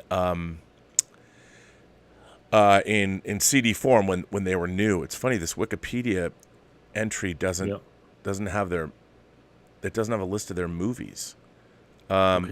So, but I mean, for me, Tangerine Dream scored a lot of movies that I really loved. I mean, they scored Sorcerer. My favorite Tangerine Dream score of all time is for Thief, Michael Mann's Thief. I mean, if you want to hear Tangerine Dream at its most awesome, well, the main theme for Sorcerer is amazing. But watch on YouTube. It's called Diamond Diary, and it's like 9 minutes long, and it's unfucking believable. I mean, it's unbelievable. Of course, they used some of their music that was taken from albums, and then also music that they created for things like Risky Business. They scored Near Dark, Catherine Bigelow's Near Dark. I think Legend, the US version. They did the US version of Legend. Goldsmith did the European version. They did a really low-budget sci-fi movie called Wavelength. Heartbreakers, the Bobby Roth movie I talked about earlier in the show, they scored that. They did the score for that, for Heartbreakers. So they've done a lot of different kinds of movies, and I want to say they scored Michael Mann's The Keep too. I think, I believe, yes, they did. And so they've done a lot of films, or a lot of film music. But I preferred they got a little, I guess I would call it treacly, because in the 80s there were a lot of new age labels, music labels that came out and were putting out not like Kenny G, but a lot like they were putting out albums by bands called Shadowfax that I listened to, and Shadowfax is of course Gandalf's horse, but they got a little too I don't know, new agey for me. I liked it when they had a harder edge to them. They had a harder electronic edge to them. But yeah, so they're still around. So there you go. Still around. Okay. The next one, I hope you can help me with that, Rob. John Kenny asked, which version of Hexan, the old horror movie, is the best, original or colorized? I don't know the movie. Hexan. Okay, come on, dude. Hexen. Haxon. You don't watch anything colorized. Ever. There you have your answer. I mean, the only like Abel Gantz's Napoleon had tinted segments from the very beginning. You can watch that, but Haxon, come on, no colorized, okay. No, unless it was originally done back in the day by the filmmakers. Verboten. Forbidden. Okay. Double McShave. What if Indy 5 is great and they release a new 4K IndieBox? Come on, Stubble. Don't do this to us. Okay? We already have our box, and now you are suggesting Indy 5 will be great and we will get a new box. Well, I bet we won't, because the Indiana Jones movies were Paramount releases. The new one not? Oh. Nope, it's Disney. Because Lucasfilm was sold to Disney. Oh. So we might, will we even get a We're release? Good, Stubble. We're good. Yeah, we're good. So, bump. Considering Star Trek the motion picture, and you said you had a little bit of critique here and there, Tim Hens said, looking forward to the R&B, the motion picture director's edition fan edit. Oh, I'm totally going to do that. I am totally going to make the R&B Star Trek the Motion Picture fan edit. And Donnie Pearson said, I don't know that there's an R&B fan edit of the motion picture director's edition. Well, Donnie, not yet. Not yet. Oh, there will be. Yeah. There will be. Let me just see. Yes, because there are, I'm just going to say flat out, there were mistakes made by my friends who did the restoration that were egregious that need to be corrected. I'm just the guy to do it. While Darren Dockerman is in Ticonderoga, New York with William Shatner right now. Strangely enough, Rob, as the trash panda that I am, Tim Hens, Deets pulling out all the stops with these two mind-blowing box sets, considering the Blade Runner and the Thing box set. And Charlie Unicorn, Dieter stepped up his game. He is showing top shelf items. Sometimes, a blind chicken finds a grain, German wording. Wait, what? Is that a German saying we haven't heard yet? Ja. A blind chicken finds the grain? Ein blindes Huhn findet auch mal ein Korn, Rob. Blind chicken finds a grain. Sometimes, Oh, I love that one. And sometimes I'm fogging up my glasses. I love it so much. The blind chicken finds the grain. Oh, by the way, you know what? I've got some exclusive news. So, if you're a Rambo fan, if you're a fan of the Rambo movies, you know how we got the steel books. Okay, I had lunch with Cliff Stevenson, who is now producing. He's producing the new Rambo box set for the 40th anniversary of First Blood, which is this year. It's not going to come out probably till 2023. They have done an extensive. Cliff Stevenson as a producer of these things, he's kind of like a dog with a bone. He will not stop. You give him the bone, he's going to put it in his mouth, and he's not going to let it go until he gets everything he wants. The new transfers are going to be incredible. Dolby Vision. But the real thing is he went back and found every version of he went back to the laser discs and transferred those sound mixes. he got back. They found elements. I don't know if I can say this. Cliff's probably going, "Don't out me, Rob. Just shut your mouth." Sorry, too late. They went back and found sound elements at Sony because Rambo 2 was released by Columbia. It was a Columbia movie, I think. And so they went back and got the 70 millimeter sound elements. It's going to be the definitive box set for the Rambo movie. So if you're a Sylvester Stallone fan and a Rambo fan, you've heard it here first. I've now blown their press release, and they're like, "Fuck you, Burnett." Sorry, my enthusiasm. Let me wax rhapsodic about your product and get mad about it. But it's going to be incredible. The new release of the Rambo movies that's coming out from Lionsgate is going to be the definitive release of all time in physical media. It'll be the end-all, be-all. Can't wait. Kudos to Cliff and all the team over there making it happen, because they're sparing no expense, and they are fucking crushing. I can't wait to get it. That was the most exciting physical media news of the week, and now I just realized I probably was not supposed to say any of that to anybody. Which I'm sorry about. It's too late, but you know what? My God, get on that pre-order, and thank God that there's a company like Lionsgate and a producer like Cliff Stevenson who would spend the time and the effort, and that there's a studio behind him who would back it up with the money they need to do a definitive release. And Cliff himself is overseeing it all. I, for one, cannot wait to get this release. I mean, it's very, very exciting. Awesome. I love First Blood. I love Rambo. Of course, I love Rambo 3. They will have a hard shop topping your box, considering the design. It will be hard to top, Rob, your steelbook box. Well, yeah, the steelbooks are great. They are great, but I might, maybe I'll stick the new discs in the steel. But they're going to do some, I think, Cliff, because Cliff's like me. He go back to the original key art. I don't think that they've done any. They're figuring out what the packaging is going to be. It'll probably be dope. But that steelbook, it's not like I'm going to throw mine away. I'll always have it. But it will be interesting to see what design they will come up with. Totally. And just the last things, movies Maniac 96 is happy. Whining about movies will be coming back. And of course, some nice stuff from Victor Fontaine. Another great stream. Thanks, Rob and Dieter. Look forward to Sunday and the physical media talk. That was the live chat from last week, Rob. Very nice. So we have letters, and I have one item left to show, Rob. We'll save that for the end. Okay. And have you some super chats to go through, Rob? Super chat came in from our friends at the Phantasmagorium show. Okay.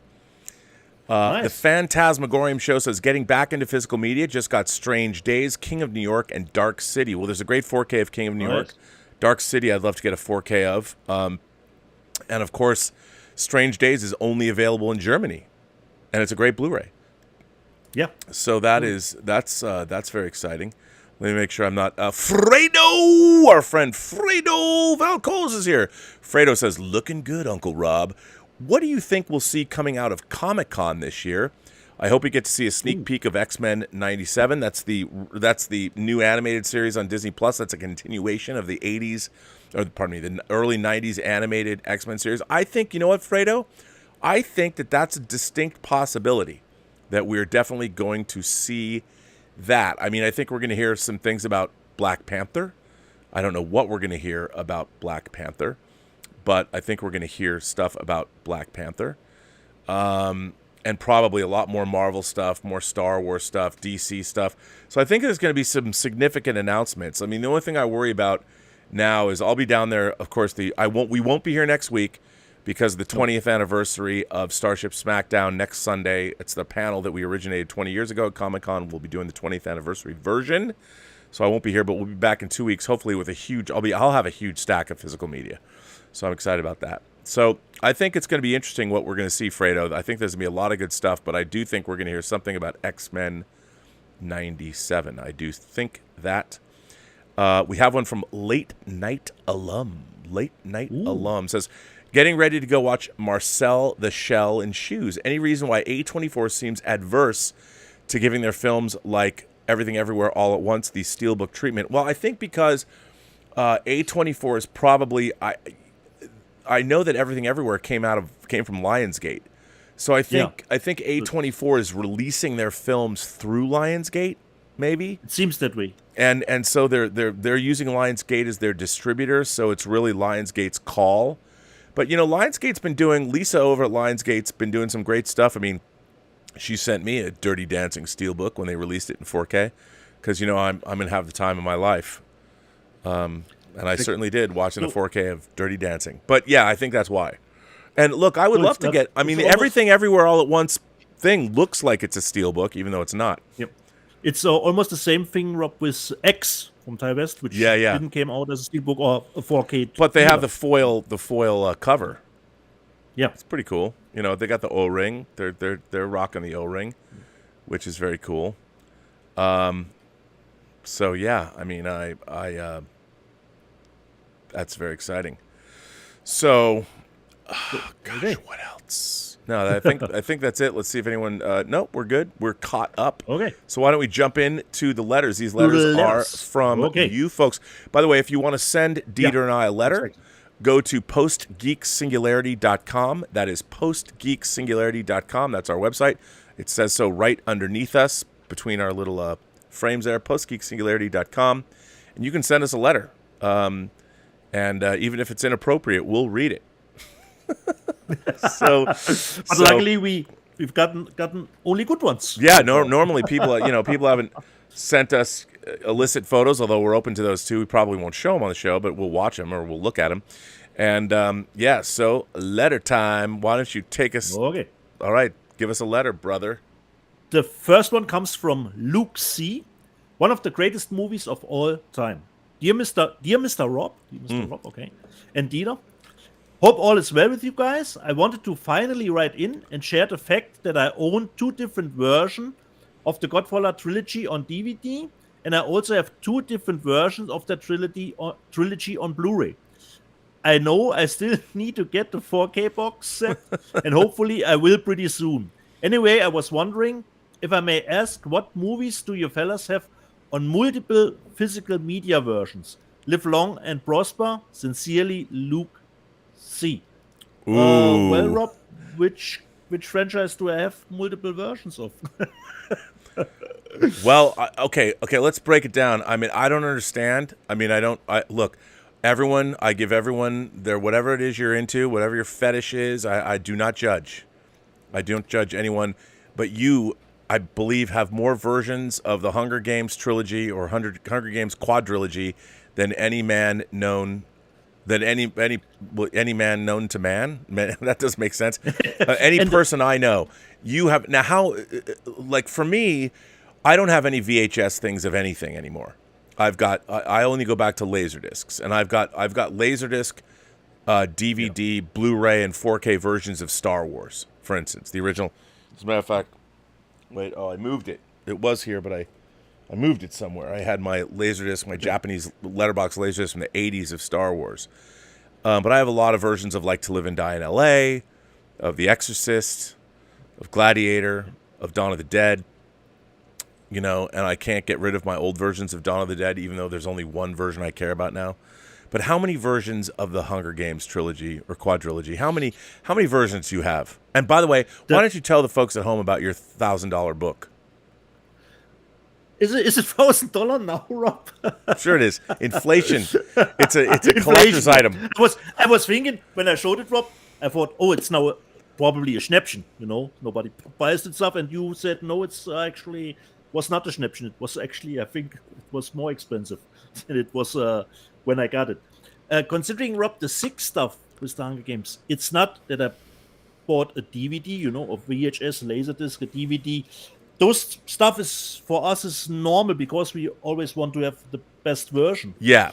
But the versions that I have doesn't really differ considering the audio or video quality. They only differ in the packaging. The packaging, the cover. So format. I mean, the thing is, I don't even know why I keep old formats. Like, why do I keep Laserdiscs? Yeah, exactly. Now I'm hanging them up. They become decorations. Yeah. And if Luke C asks us if we have multiple versions of movies, that would be a lot. of movies, considering VHS, Laserdisc, DVD, Blu-ray, 4K. So almost a five-time cycle with buying movies more than once. Well, I mean, like, okay, I just as an example. Okay, so, exactly, Rob. Your favorite movie? Well, no, like I'm looking at this. So this was the first time Dawn of the Dead was released in 4K in the world, and this The was Italian one. The Italian one, Italy only. Nicholas Winding Refn did this, and it's only the Argento cut in 4K. Yeah. It's not anything else. So now I look at this. It's slipcase. It's cool. You know, you open it up, and Dawn of the Dead's Dawn of the Dead and The Exorcist are my favorite horror movies of all time. It's got this poster art. I have this poster book that Questar put out. This is the only other time I've seen this poster art anywhere. You open it up. I mean, it's got cards in it. It's got all kinds of stuff. Like, technically, this disc has been completely superseded by Second Sight's box set. There's no reason. There's nothing about this version, I think, that you need to have. But it's fucking done. But you bought it, and I don't think, Rob, the announcement from Second Sight was even out yet. No, it came out, and you think I'm going to get rid of this shit? Yep. No, look at this cover. This was only done for this release. I don't even particularly like it, but it doesn't matter. You know, and I have that one too, Rob. Yeah, and like, would you ever get rid of yours? No. No. I don't know what the point is. Like, Elizabeth's always asking me, she's like, exactly. You got 6 copies of Gladiator. What? Yeah. I'm only ever going to watch the 4K version, the 4K director's cut. And unlike John Campea, who does not watch extended versions, he only watches the theatrical version, which I don't understand. But I'm never going to watch any other version of it. So technically, do I need it taking up shelf space, valuable shelf space that I need? The answer is yes. Yes. And Elizabeth's like, well, why do you have all these copies? And I'm like, why not? Have you seen the different cover variations? I mean, you know, I'm looking around right here, and I'm like, I moved it somewhere, but I had the Japanese. I've got the Japanese box set of. I've got my Laserdisc box set that I just don't even need anymore. Like, who cares? And but still, you got it. I mean, I've owned so many versions of Dawn of the Dead. I had it on VHS. Yeah, exactly. And really, theoretically, this is this is where formats go to die.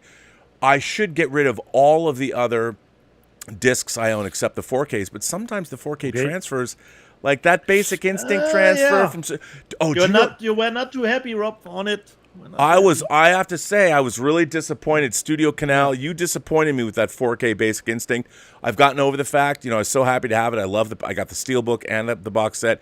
You put too much orange and teal in that, and you know what I heard? I'm not going to say who I heard this from. Might have been Cliff Stevenson. Lionsgate, they're talking about doing another version of it, and somehow the powers that be at Lionsgate are worried about Basic Instinct because the content of it might not fit into our modern day. Look, you know what? Fuck all that shit. I just want a great transfer of Basic Instinct, and you know what? You can hire me as a consultant. I will do it for free. I just want to get a decent. The Basic Instinct disc looks great, but there's too much orange and fucking teal in that thing. I don't know why you allow that to happen. I don't know who. Get Jan de Bont, man. I'm pissed. Packaging was great and all that, but the transfer is still. Look at Die Hard. The 4K of Die Hard.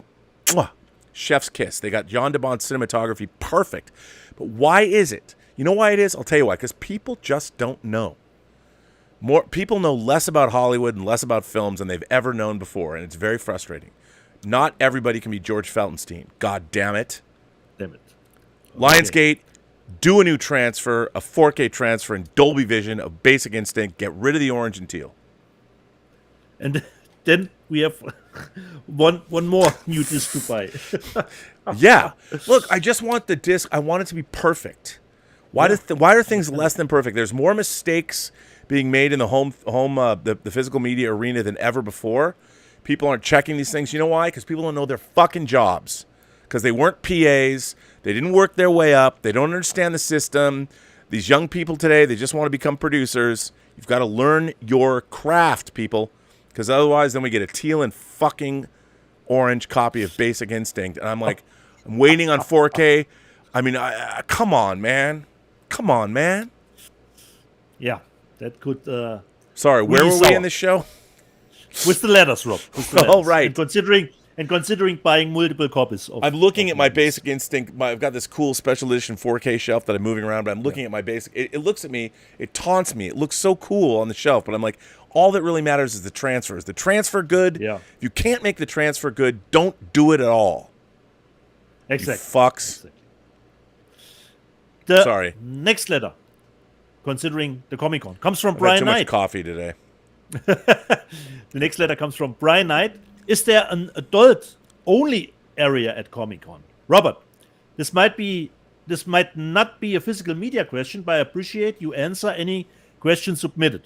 I was watching the new Attack of the Show, and one of the hosts did a story from the recent LA Anime Convention. Anime convention.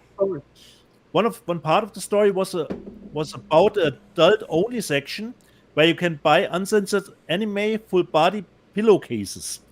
Oh yeah. This got me thinking. Is there a section at Comic-Con which is designated adults only? I have watched many Comic-Con stories and I have never seen a reference to adult comics at the convention. Rob, can you help Brian Knight out? Yeah, well, so here's the thing. At At many conventions that you go to, especially things like Dragon Con, there is, let's call it, there is an alternative lifestyle segment of the convention. The first, when I was the guest of honor, twice actually, at Convergence in Minneapolis, there were certain floors of the convention hotel designated for those people who wanted to indulge their cosplay, BDSM fantasies and all that. At Comic-Con, there's really not a designated adult section. However, about 10 years ago, a lot of people don't know this.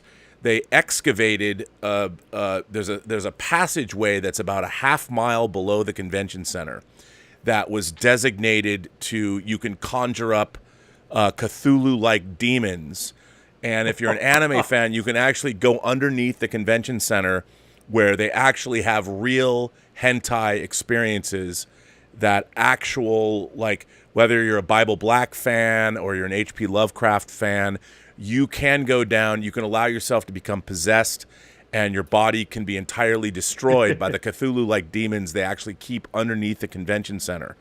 However, they've done a really good job at making sure that the various licenses are preserved. So H.P. Lovecraft's in the public domain, so there's lots of people that conjure up different old ones, and they try and provide a great experience. But the Japanese are really tough with their copyrights. So if you're a Yoratsuki Doji fan or you're a Bible Black fan, you have to pay more for those experiences. So, that's as far as it goes. But a lot of people don't know where that is, and it is a half-mile trek down, and they don't have an elevator. You have to walk. It's kind of like walking down the steps in the Mines of Moria, but it's kind of really exciting because you don't know what's going to happen to you when you get down there. And some people stay there the whole convention. I mean, I've seen some really nasty but amazing stuff, and they don't allow cell phones, and of course you don't have service. So that's and people don't know this about Comic-Con, but check it out. And you have to have somebody that understands how they can get you there. If you ask security, how do you get a half mile down beneath the convention center? I want to go to the hentai dungeon. They're gonna tell you, what are you talking about? It doesn't exist. But your Uncle Bob here is here to tell you that one of the great transcendent experiences I've ever had was the 12 hours I spent down in the Comic-Con hentai dungeon. It's amazing. It's really amazing. And I really appreciate all the different licensees who have allowed their hentai to be like, they've allowed the old ones, depending on if you're a Cthulhu person. I mean, they had to pay lots of money, I'm sure. And it's really great. It's really great. I mean, you see all these girls that they're dressed like Blackpink or Sailor Moon girls. You think I'm too old to talk them. Not down in that dungeon. Everyone's equal. So, Brian, get your VIP pass already. Oh no! It's kind of like an American Express black card. You need, or as a plat. I think black is the highest. I mean, you definitely need that. It's a little bit like Enemy with Jake Gyllenhaal. Yeah, I mean, you need to. This is beyond knowing people. You really need to. You need to really be part of the lifestyle to get into that dungeon. By the way, Well, for those of you, that was just a bit I created. That's not real. So there is no, as far as I know, maybe there is. I mean, I don't know. I can't say. There is no half-mile down dungeon beneath the San Diego Comic-Con where they conjure up Cthulhu or hentai demons from great anime like Bible Black. There is nothing like that. I just made that shit up just now. So in all honesty, you know, there isn't really an adult section. I mean, I think with anime, it has to be that way because there is so much of it in Japan, and you know, you especially when you have an anime convention here, you can't. I think it's a necessity to. I mean the Japan and the United States are very different cultures. You know, in this culture, in the United States, if I think people had their way, we would be living in A Handmaid's Tale. But in Japan, we would be living in a hentai paradise. So it's really depends what your culture is. Right, someone's going to clip that out and put it on YouTube, and they're going to be like, Rob Burnett said... There's an adult anime, hentai. The hentai dungeon, a half mile below the. By the way, I'm gonna make that anime. I'm gonna sell that to Netflix. Hey, I know we're done with that Dota Dragon's Blood seasons 1 through 3, but how about this idea? Yeah. Nice. All the different demons of all the different writers in the world come together at the dungeon below the San Diego Comic-Con Convention Center, the San Diego Convention. If you the new Comic-Con, and it's great because it's right next to the water, so there's a water pen where you can actually let the tentacled creatures come in from the sea as well and enjoy that. So the last letter that I got is from Vincent from France. 4K announcement. Oh, hi Rob, guten Tag Dieter.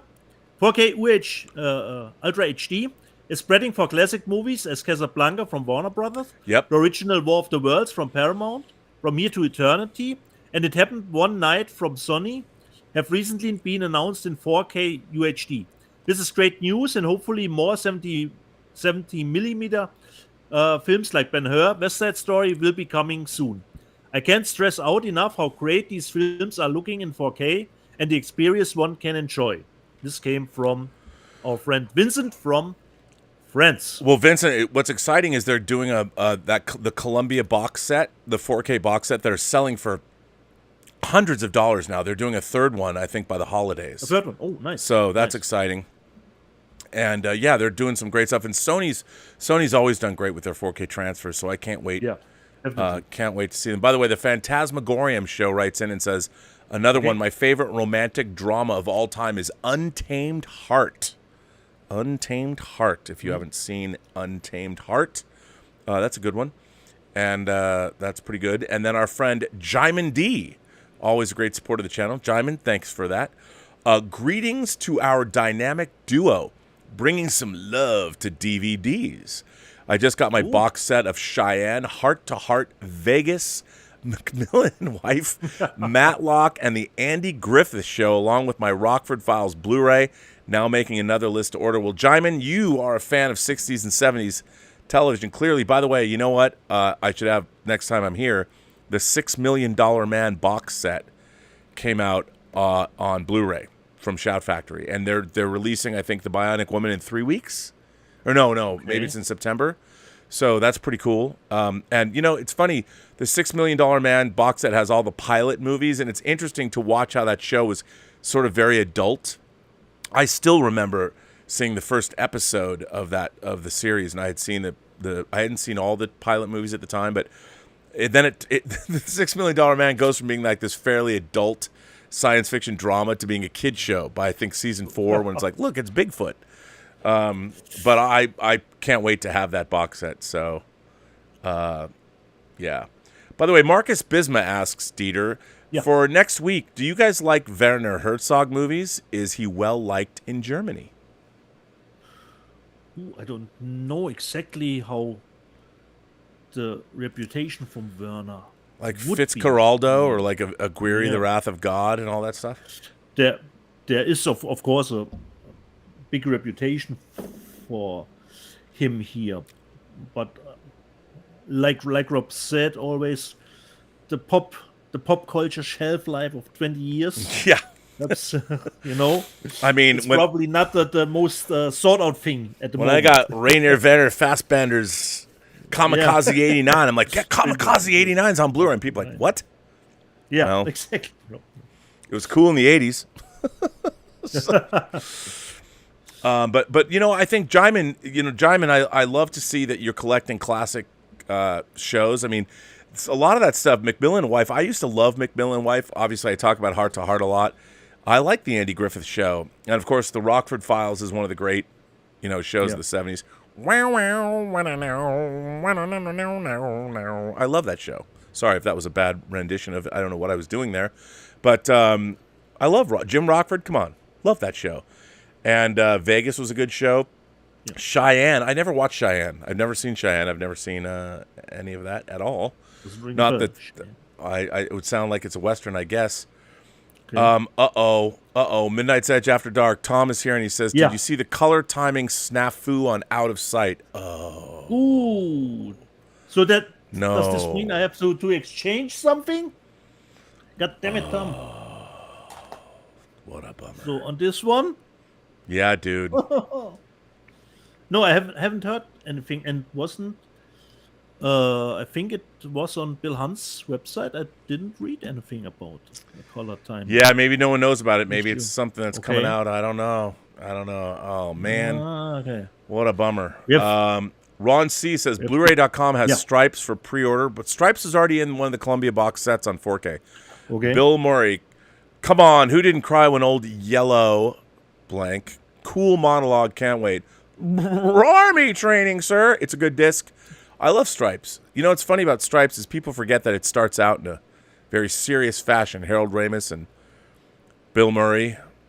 It's good. I love Stripes. Stripes is a great, great comedy that still works, even today. So I'm down with that. I'm down with that, Ron C. David's sock and lotion cracks me up every time I see that. Rob, what the fuck? You tell me there's a wonderful good time dungeon, and then you strip it away? How dare you? I was so pumped. Now I'm so broken. I'm hurt. Hey, listen, you never know on this show. Sometimes it's misdirection. Sometimes I couch things in total fantasy that might be real just to keep people guessing. Like if I were to tell you I know who's a Skrull in Secret Invasion and who's been a Skrull, would you say I'm telling the truth? Or would I be lying? I'm not going to answer the question who the Skrull might be, but I will reshuffle my Hot Toys collection, I'll tell you that. But maybe I'm lying. I don't know. Knows? Is there an actual dungeon, a hentai dungeon beneath the San Diego Convention Center that's a half mile down? Now I have to imagine someone asking the orderlies, is there an hentai? Where's the hentai dungeon? It's San Diego. Yeah, I mean, gives whole new meaning to femdom play, let me tell you. So I don't know about the color timing snafu on Out of Sight. I don't read anything about. I haven't read, but that's a bummer. But you know what? Kino Lorber will fix it. They will fix it. They will fix it. The Phantasmagorium show says, hey, Rob and Deets, my friend Eric July just launched his comic book company, The Rippaverse. Yes, I know.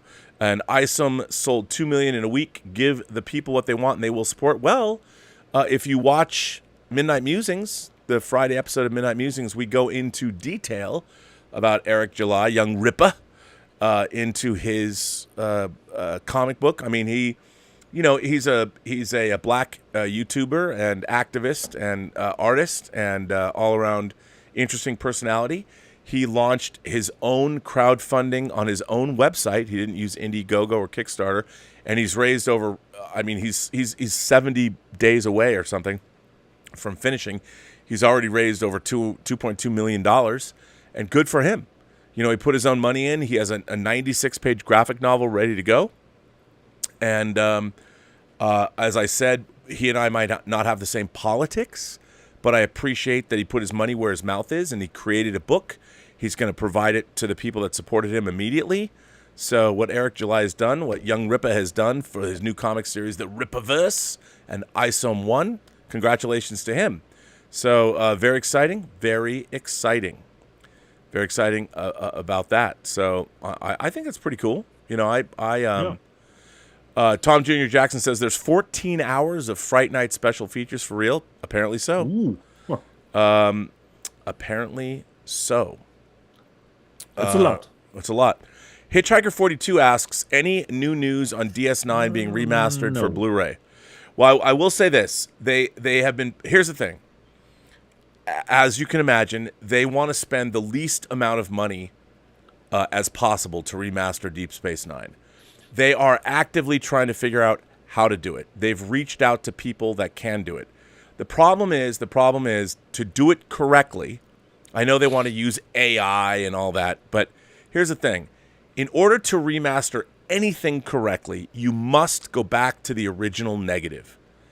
And in Deep Space Nine, even though there's only one shot of the station, I know people don't realize this, in the entirety of Deep Space Nine, there's only one shot of Deep Space Nine that's actually CG, and that is the final shot of the series.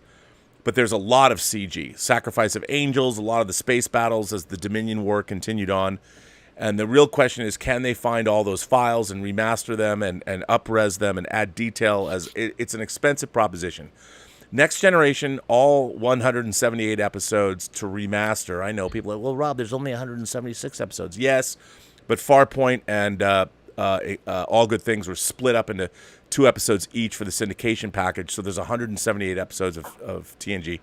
The problem is TNG was entirely shot on film, even the effects.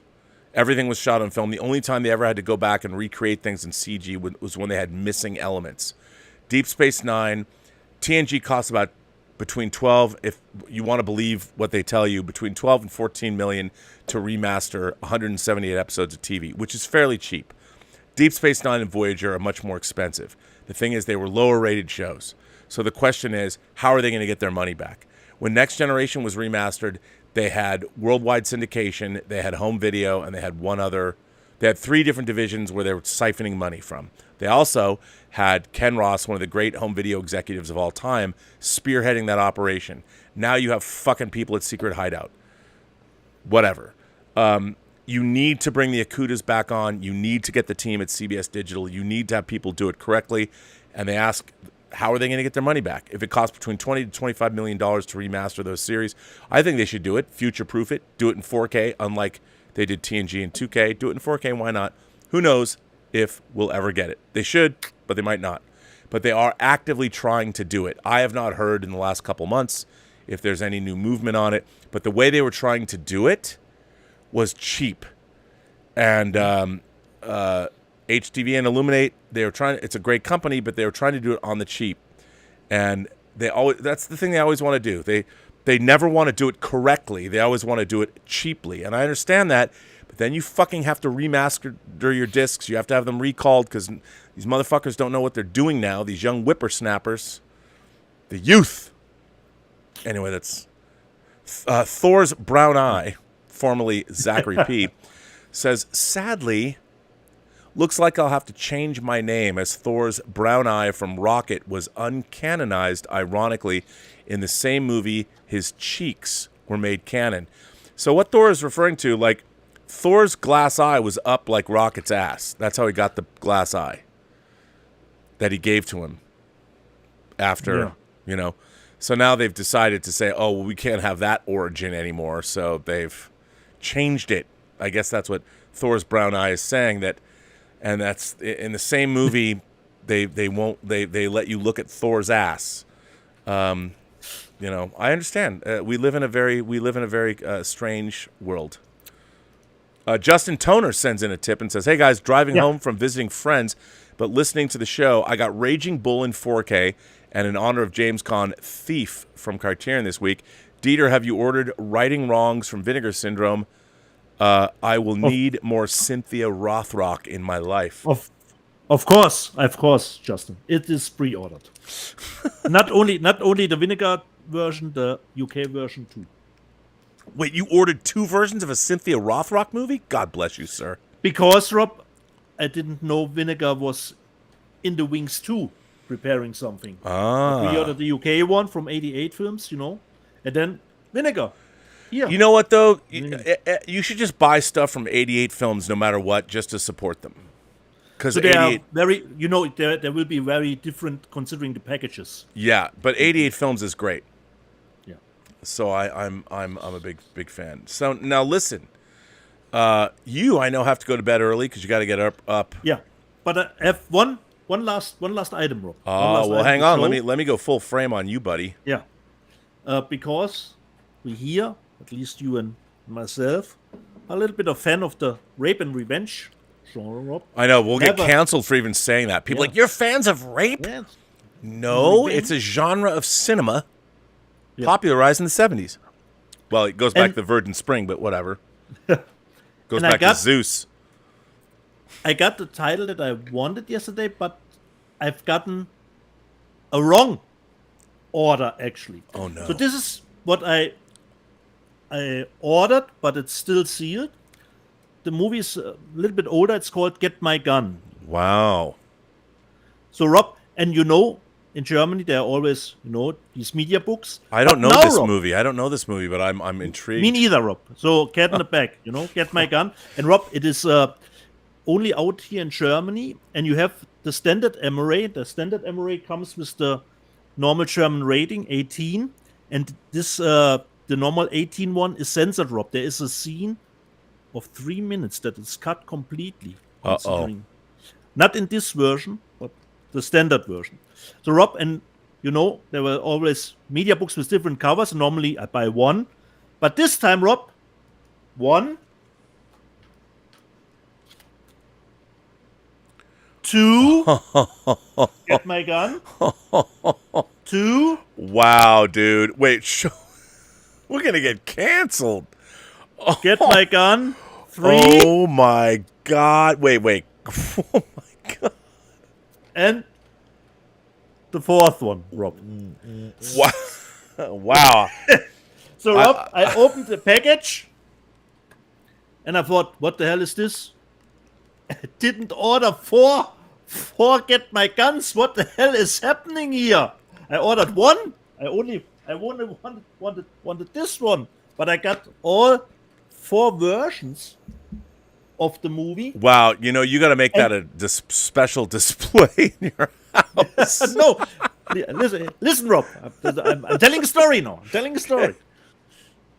And then I first went into my account from the online retailer, and I showed my friend was there too, and I already wanted to give one away from this. I said, "Do you want one?" Okay, and then I showed him here my order. This is only one. I didn't have four copies ordered of Get My Gun, and then finally, Rob, go figure.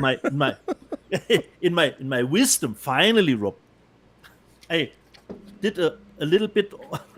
I finally watched the bill exactly, Rob, and the package was addressed to me, but this was not my order. The order was for someone called Fabian Engelbracht. He ordered these 4 Get My Gun. Well, we know what kind of a guy he is. So I thought, okay, what to do now? Luckily, we have this nice invention called the internet. And I did a little bit of research on Instagram first, and I found someone with that name. But considering his post, I wasn't sure, is this the guy? I wasn't aware. And then I just do just normal Google search for his name. And then I've gotten an article, Rob. He did a little bit of the music for this movie. Oh. So this is why he bought all 4 variations. He did not the complete music. He has even an IMDb credit now.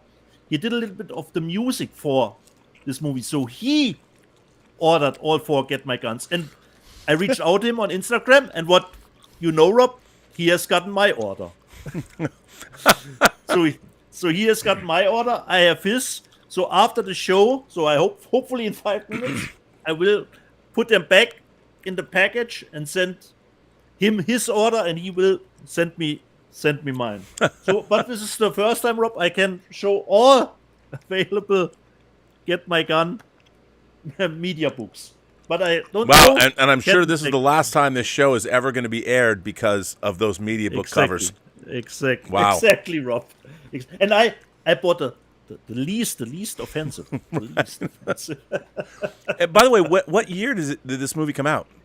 2017. Rob. Oh, so it's a new movie. Yeah, 2017, exactly.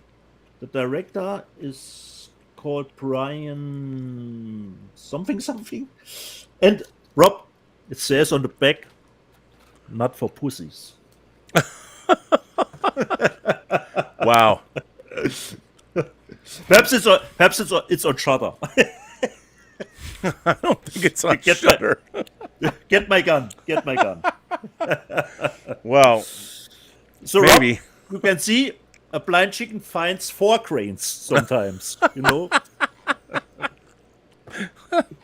So, but luckily through the internet, we already exchanged a little bit, and he actually did get my order, and he was surprised, of course too.